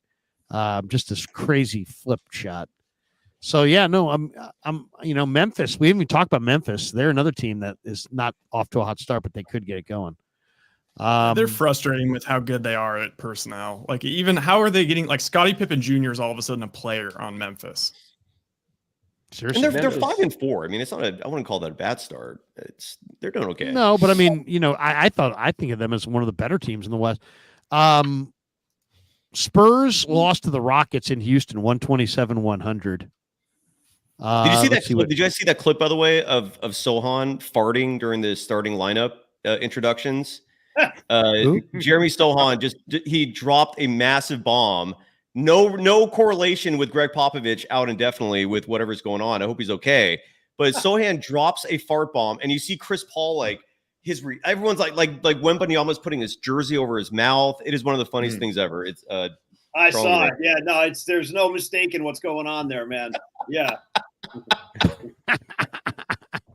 Unbelievable.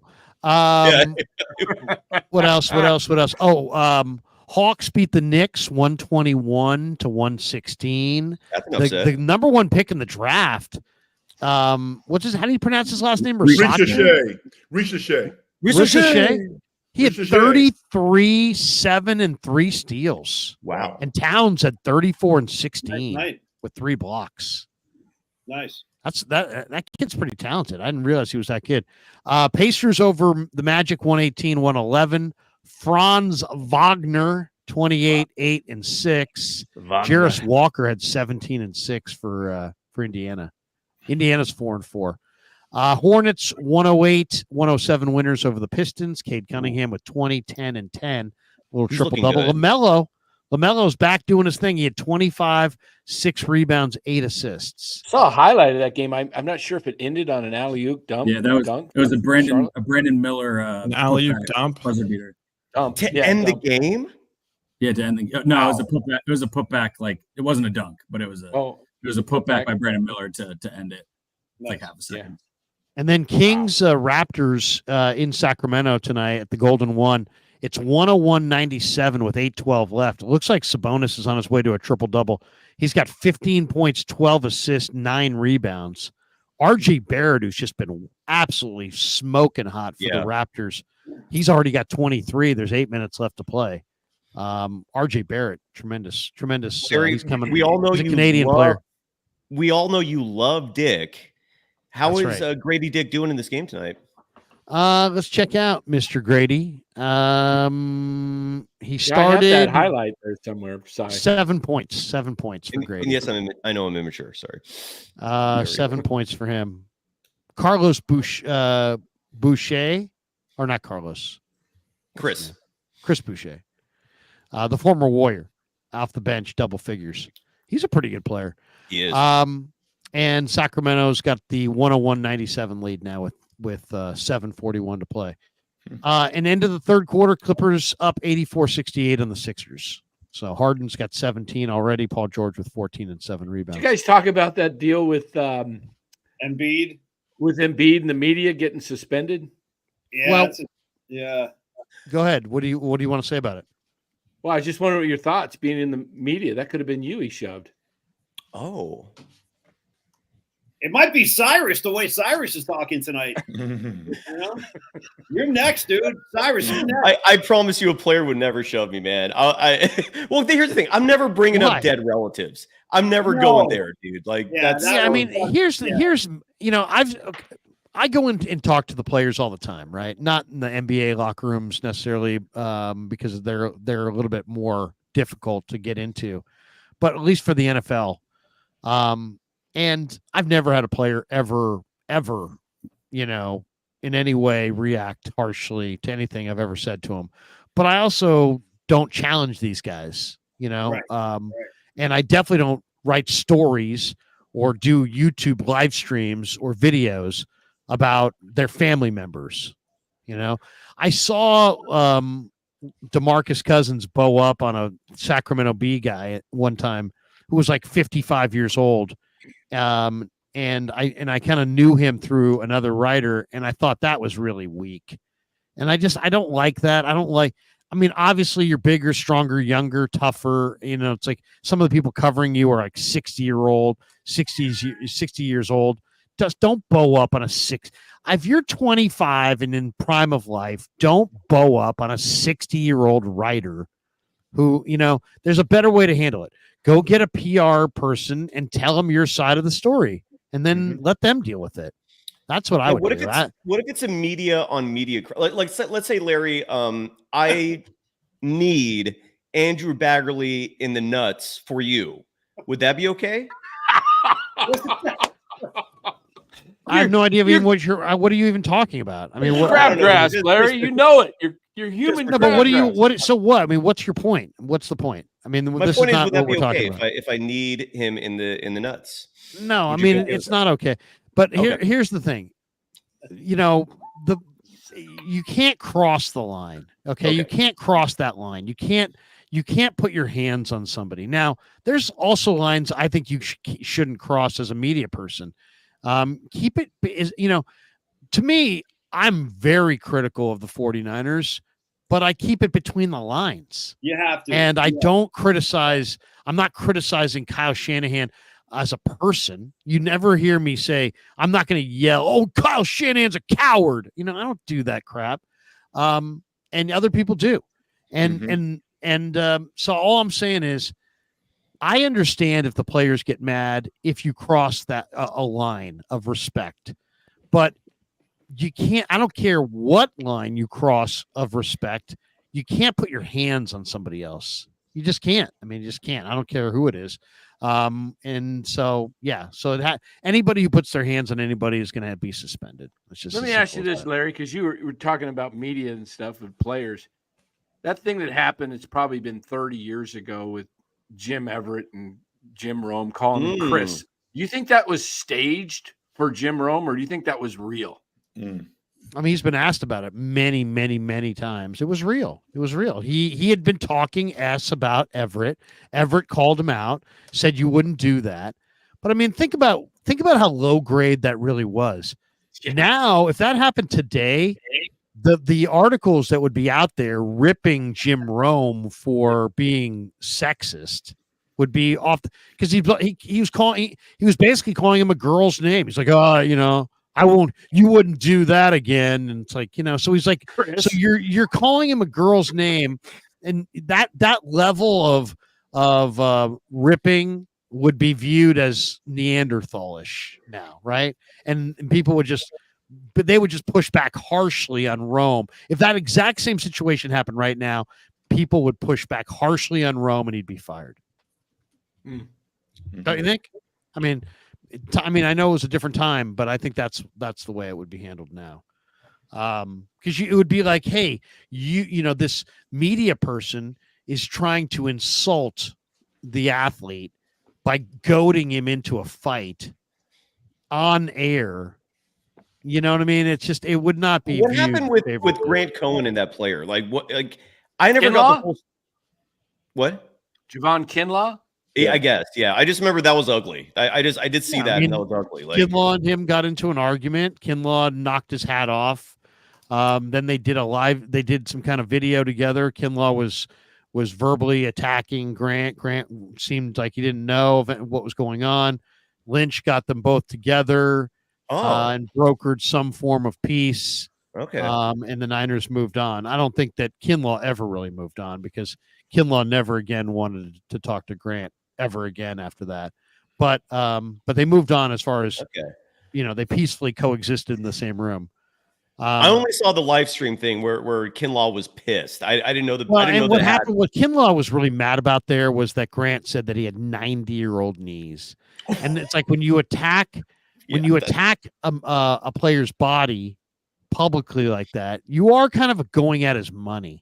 And to me, that's as far as I'm concerned. Where's the line? There's the line. If you don't know where the line is, that's the line. You don't go at another. I don't care if we're talking about anybody. You don't attack another man's money unless you really want to fight to the death. You know what I mean? You just don't. You just don't do it. So that's the line, I think. Hey, Kruegs, I learned that lesson when I was in high school when I watched Risky Business. If you guys remember, hey now, Joe Pantoliano had played Guido the Killer Pimp, and as he cleaned out Tom Hanks' house, stole all the furniture, as he was driving away, cracks open a beer, and he yells the last piece of advice to Tom Cruise. He goes, remember, never fuck with a man's livelihood. And then he drives away. So Krug, you're 100% correct. You don't mess with a man's livelihood. You just don't. Great reference. Hey, that's gonna do it for us. Let's promote everybody on the way out the door. Danny, go ahead. Tell us where they can go and find your content. Yeah, head on over to NorCal Sports Network on YouTube. We're just gained a sub or two. We're like 1 or 2 away from 2,800 now. Nice. But we want to get to 3,000 soon. So if everybody watching would go over to NorCal Sports Network on YouTube and just hit that subscribe button, would greatly appreciate it. Do you live stream your HOA meetings? I know those are Danny. We'll talk. Danny, we'll talk to you soon. All right, thanks, guys. There you go, the great Dan Coach Emilio. Rye, where if people want to check you out, where can they find you? West Coast Smitty on X? Yeah, that's it. Nothing else going right now. What have you been? I haven't seen you in forever, Ryan. Like, what are you up Dude, to? I know. Bro? It's been years. I'm working a different years, job, man. Yeah. He's in Southern Cal, right? Yeah, Southern Cal. It's I'm putting on festivals. Me and this other guy are putting on festivals. Actually, surprisingly going well. That's awesome, brother. That's good for you. You're an event planner. Is that kind of like the proper title for what you do, or? Yeah. You could say sort of. Okay. Building. Awesome, it's like a startup situation. I don't know. Well, it's good to see you, dude. It's been a long time, man. Rye, good to see you, bro. We'll talk to you soon. All right, later. There you go. The great Rye. Joe, we'll let you go as well. It's 12 minutes after midnight East Coast, so we appreciate you coming up. You're there right now. You're all the way out. I didn't know that. Yeah, all right. He's out in the east. I'm in South Boston right now. It is late, and I didn't get too much sleep last night. I kept following what was going on. Did you enjoy the Dodgers beating the? Did you and Dad enjoy Dodgers beating the Yankees in the World Series? Loved it. Anytime. anytime the Yankees can lose, and especially the way they did it, that was beautiful. I mean, Aaron Judge, center field, just muffing it, and then not covering first base, Rizzo not going to. I mean, that mishap. Next thing you know, it's 5-5. They lose. I mean, that was wonderful. I haven't talked to you about this, but your father and I and your mother were watching Gibson's home run in game 1 at a UC Davis football game through like a screen. Nice. Through like a snack bar screen. We were watching game 1 of the World Series. And then, of course, game 1 of the World Series for this series was literally a reenactment almost. Yeah, no, my dad's told me the same story, and he's always, the way he tells it every time, he's always like, and I don't know why the hell we were at a UC Davis seriously during game 1 of the World Series, but yeah, the answer is love. Hey, buddy, good to see you, man. We'll see you soon. Good to see you. Nice meeting you, Joe. See you, bro. The great Joe Harrell. And then we were down to 4. Paulie, real quick. I've been wanting to ask Frank this. I haven't seen Frank in a while. Yeah, go Frank, ahead. And Frank, you're a total basketball junkie, which is why I want to ask you this, because I respect your opinion tremendously. It's been weird to me, and I'd love your take on this, that Gary Payton II's minutes have been matching Steph's. Like, he shadows Stephen Curry since Steph came back from the injury. I know Steve Kerr mentioned publicly like a month or so ago that he likes the combination of those two in the court, which is, I've never heard him say that before, and it was just weird to me. And I was wondering if it stuck out to you, and if you had any observations that you wanted to share on that or not. I don't know. I hadn't noticed it, but it makes sense though, because that means that Steph doesn't have to play the primary defender on the other team, and he can relax. Because I mean, listen, Gary Payton is speaking very loudly to not only Warriors to other NBA teams that I ain't done. Think about this. Last June, we all thought this guy was riding on his last contract, but he's trying to get at least a 2-year deal for similar money that he's making now. And he's a valuable player. So I think this is how a great player should age, the way that Stephen Curry is playing this year. He hasn't played over 30 minutes yet. And there's real data out there to say that past 33, 34 minutes, his effectiveness drops quite a bit. So Gary Payton helps Steph play longer and better. Buddy Hield, all of these guys are really helping Stephen Curry play this year. And it starts with Steve Kerr and the staff's mind, because they're coaching very smartly early in the season. Yes. Agreed. The other thing that they did, I think it was really valuable, is they took this group to Hawaii. And I just think that, I know that sounds weird, but I think they bonded in Hawaii. I mean, Hawaii's a great place to bond. You're seriously. You're tropical and you're doing this, your families are there, and it's a great place to kind of, they just seemed really chill. And that seemed like, I mean, if you looked at some of the media they did on the islands, it was so chill. It was so laid back. It was like these guys were going on a true Hawaiian vacation. It wasn't like they were at training camp. So I thought that might have been kind of a key factor, just because, they clearly started the year. I mean, one of the challenges is going to be getting along, because there's so many guys who can play. Correct. So the fact that they went to Hawaii and got this chemistry going early, I think is maybe one of the major keys of their season, because you're not going to blow up if you got a bunch of good vibes in the room. And right now they got a whole bag of feel good going. I mean, you can tell they feel good about each other. They're sharing the ball. They're playing fast.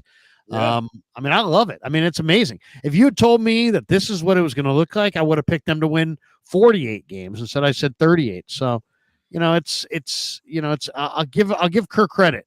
Kerr, you can question things about him, but the one thing that he does very, very well is what Phil did very, very well, and that's get a group and keep them together and bring them from point A to point B, and have them kind of become endearing to your players by educating them and, being positive. And, I don't know. It just seems like Kerr has the same traits that Phil had. Is like the Bulls grew together. I really think that Warrior year a couple of years ago when they won the title, there were other teams that were as good as them that just kind of fractured along the way. and they just didn't. So if the Warriors can just play out the schedule, keep the minutes down, don't fracture as a team, stay together, maybe make one strategic pickup at the trade deadline. Yeah, I could see them making a run in the West. I could see it. And there was amazing to say. There was a play in this game where Steph tried to do like a home, like a football pass. It was almost from one end of the court to the other, and it got deflected, ended up as a turnover. And Steve Kerr chastised them for that. I haven't seen. It's been a long ass time since I've seen Steve Kerr actually like coaching Steph and not being happy with him. And that was a sign of what this team is trying to do now. They're holding everybody accountable. Again, Draymond Green was benched the other night. That's not something you see every day. You got to love what you're seeing. And it's vital. So far, it's vitally important that they hold their stars, because last year, I mean, come on, we can talk about this forever. And this is, think about this. How long have we all been watching sports? For a long, long time, right? Oh, yeah. How many good teams can you ever remember in any sport where they talked about factions of the team instead of the team? Yeah, right. Last year, you would hear Draymond, well, the rookies and the old guys and the rookies and the young guys and the old guys. And Draymond's like, well, I don't know if the old guys are really playing that bad. It's, they literally allowed themselves to be a fragmented group of 12 or 15. I mean, you can't have factions in a team of roster size of 15. I mean, that's just deadly. And that's what happened. And this year, they're all together. There's not like the young guys, the old guys. It's this guy, it's that guy, it's the bench, it's the starters. They're all one. So I think it makes all the difference in the world. I do too. And I would say, you guys, closing final statement on my end would be the only thing I think comparable to the Warriors' chemistry this year is the chemistry we established tonight right here on the Krueg show. we had 7 guys all shooting off riffs, dude. It went great. And all kidding aside, though, Larry, dude, thank you again. It's always great hanging with Kruegs. Cyrus, I love you, and Frank will definitely. I love you, brother.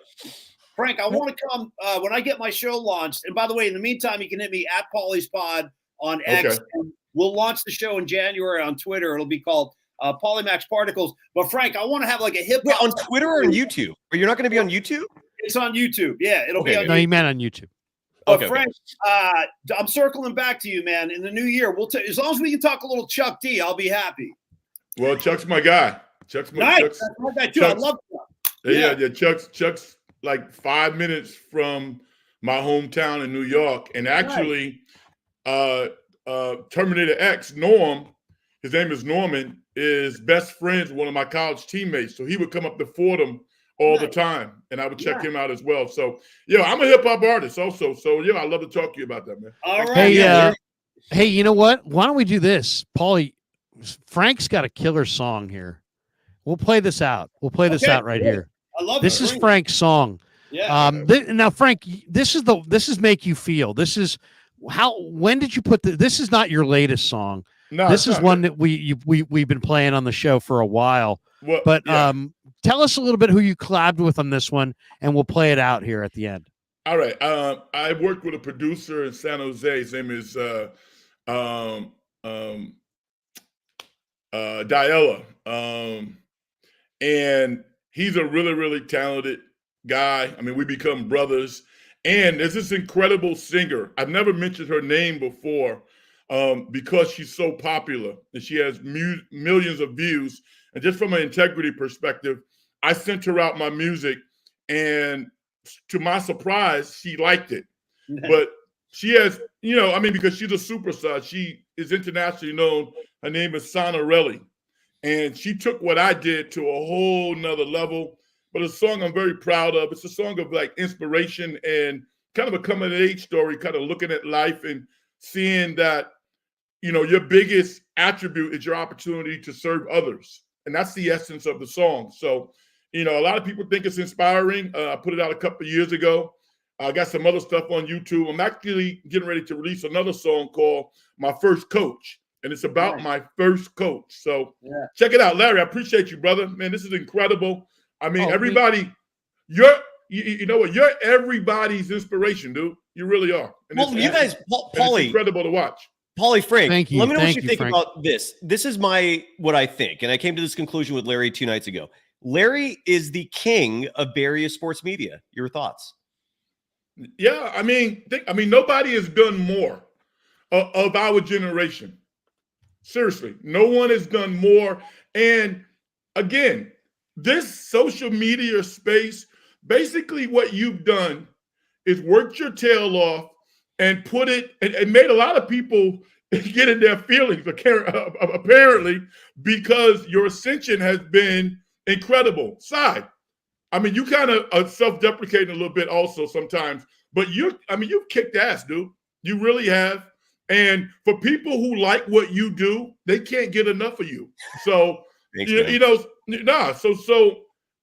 feel very, very fortunate to be in this space and to know you guys and to have relationships. But Larry, I mean, continued success, man. It's crazy. And now you get your son involved. Kevin has turned into one of the great producers in the game right now. Yeah, already. Awesome. Yes. Yeah. He's fantastic. I will say this. I mean, I'm glad that we're down here to the final, the three of us here, because I mean, all really the three of you guys could absolutely dominate in this arena. Cy's already gotten, first of all, Cy, I don't know if you know this, there's 228 people watching through the Golden Days channel tonight. There's only about 160 watching through the Krueg show. So a lot of the people that are watching tonight are watching through Cy's channel. He's established a lot of momentum and a lot of momentum for the post-game Warriors by doing a lot in the Warrior window. Yeah. So we'll continue to do a lot of stuff. But Cy's, got a great thing going, and I was really happy to see him leave Locked On and start his own thing. And I think it's obviously the best for him. And Frank, I've been trying to encourage you to bring the dungeon to YouTube, because it was awesome on 1140 and I enjoyed it so many times.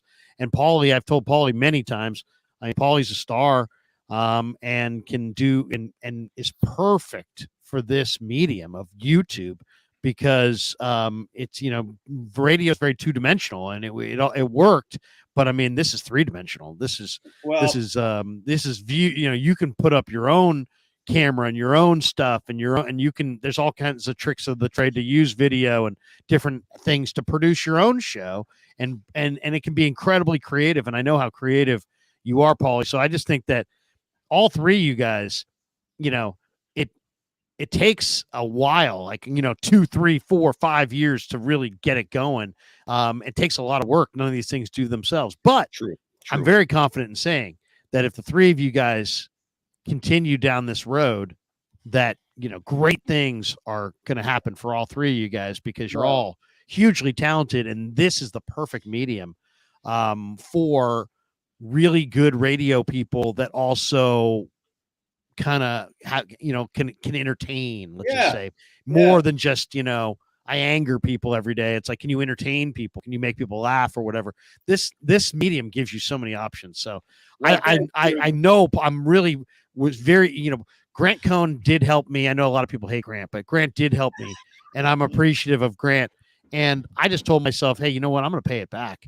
And so you are people that I think are really talented. I don't want to pay it back with people that I don't think are very talented, but people like the three of you are enormously talented, and you guys are going to have your own platform, and it's going to be lucrative. So I just want to be, I don't want anything for it. I just want to be part of the force that launches it. And I would, a great payback would be, we're sitting on a beach or in a bar somewhere in 10 years, and you're like, hey man, I'm making more money than I've ever made. I'm doing what I love to do. I'm living where I want to live. And you had a hand in motivating me. That would be gratification, all the gratification I need. So, well, thank you, Krug. You've been great, man. You've been incredibly hospitable, and dude, I appreciate it. I know these guys do too. So thanks for all you've done. And we got a lot ahead of us, all four of us. So we'll all be talking. Yeah, this is just the beginning, dude. That's the crazy part. You're absolutely right, Paulie. This is just the beginning. Paulie, what's the is that a real background, by the way? Is that it's a Grateful Dead Yeah. What do you want to see? You want to see my Niner helmet? Is this what you want to see? Well, that looks real, but the thing behind it, the tie-dye thing, is that real or is that like a virtual background? No, That's like, that's real. Holy Shit. Yeah. That's awesome, dude. All right. I like it, man. By the way, one last thing. This is for you, Larry, before I go. I think you'll appreciate this, man. Being like a Giants fan of the 1970s, Krueger, tell me if you can see that.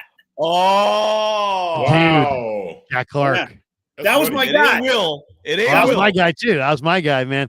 Jack was unbelievable. The Ripper. Yeah, he was my hero when I was a kid. Do you remember the team that the Ripper owned?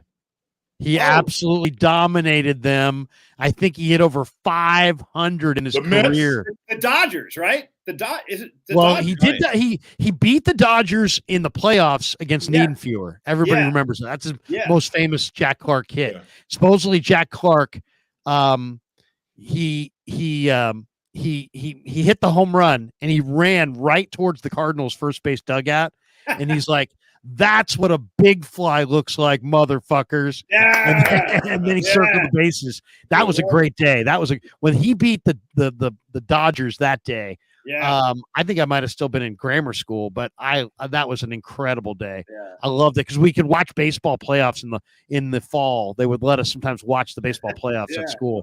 Yeah. And the dude, but yeah, Jack dominated the Pirates because he was a Pittsburgh guy. He's from PA. And he would roll into Pittsburgh, and he'd have like 11 hits in the series. I mean, he was just amazing. Yeah. And I had him on the show one time. He got into a motorcycle accident without a helmet in Arizona, and I think the Ripper, that took a lot out of him. So, but good dude. And get this, Jack Clark. You know what he was known for more than anything within the game? What? Jack Clark at the end of each series would tip the clubbies like $300. Wow.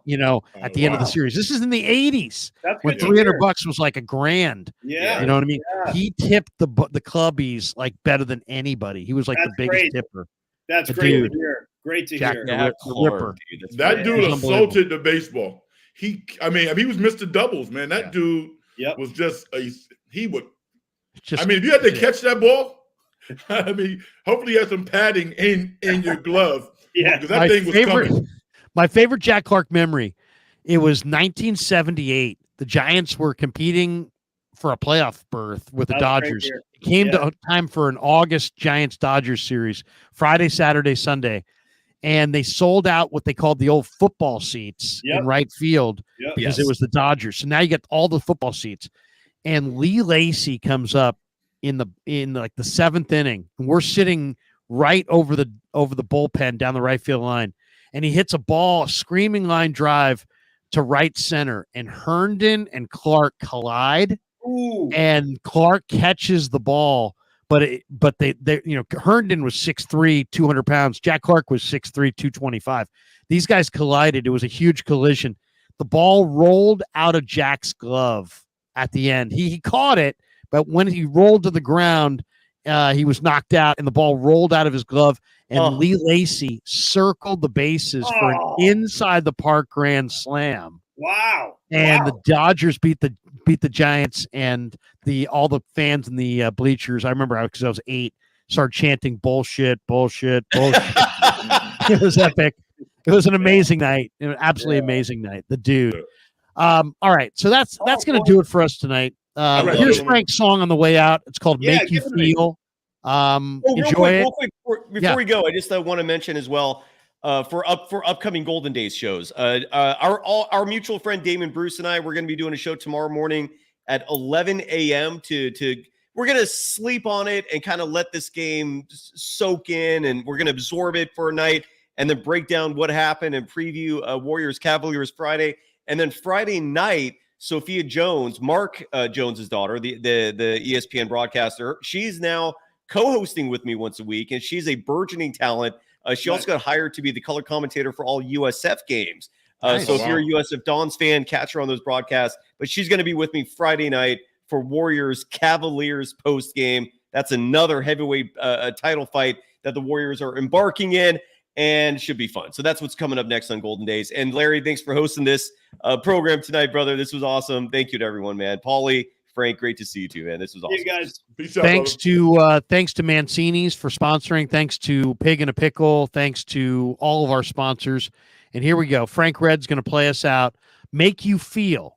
Frank's hit from over a year ago, but it's fantastic. Here we go.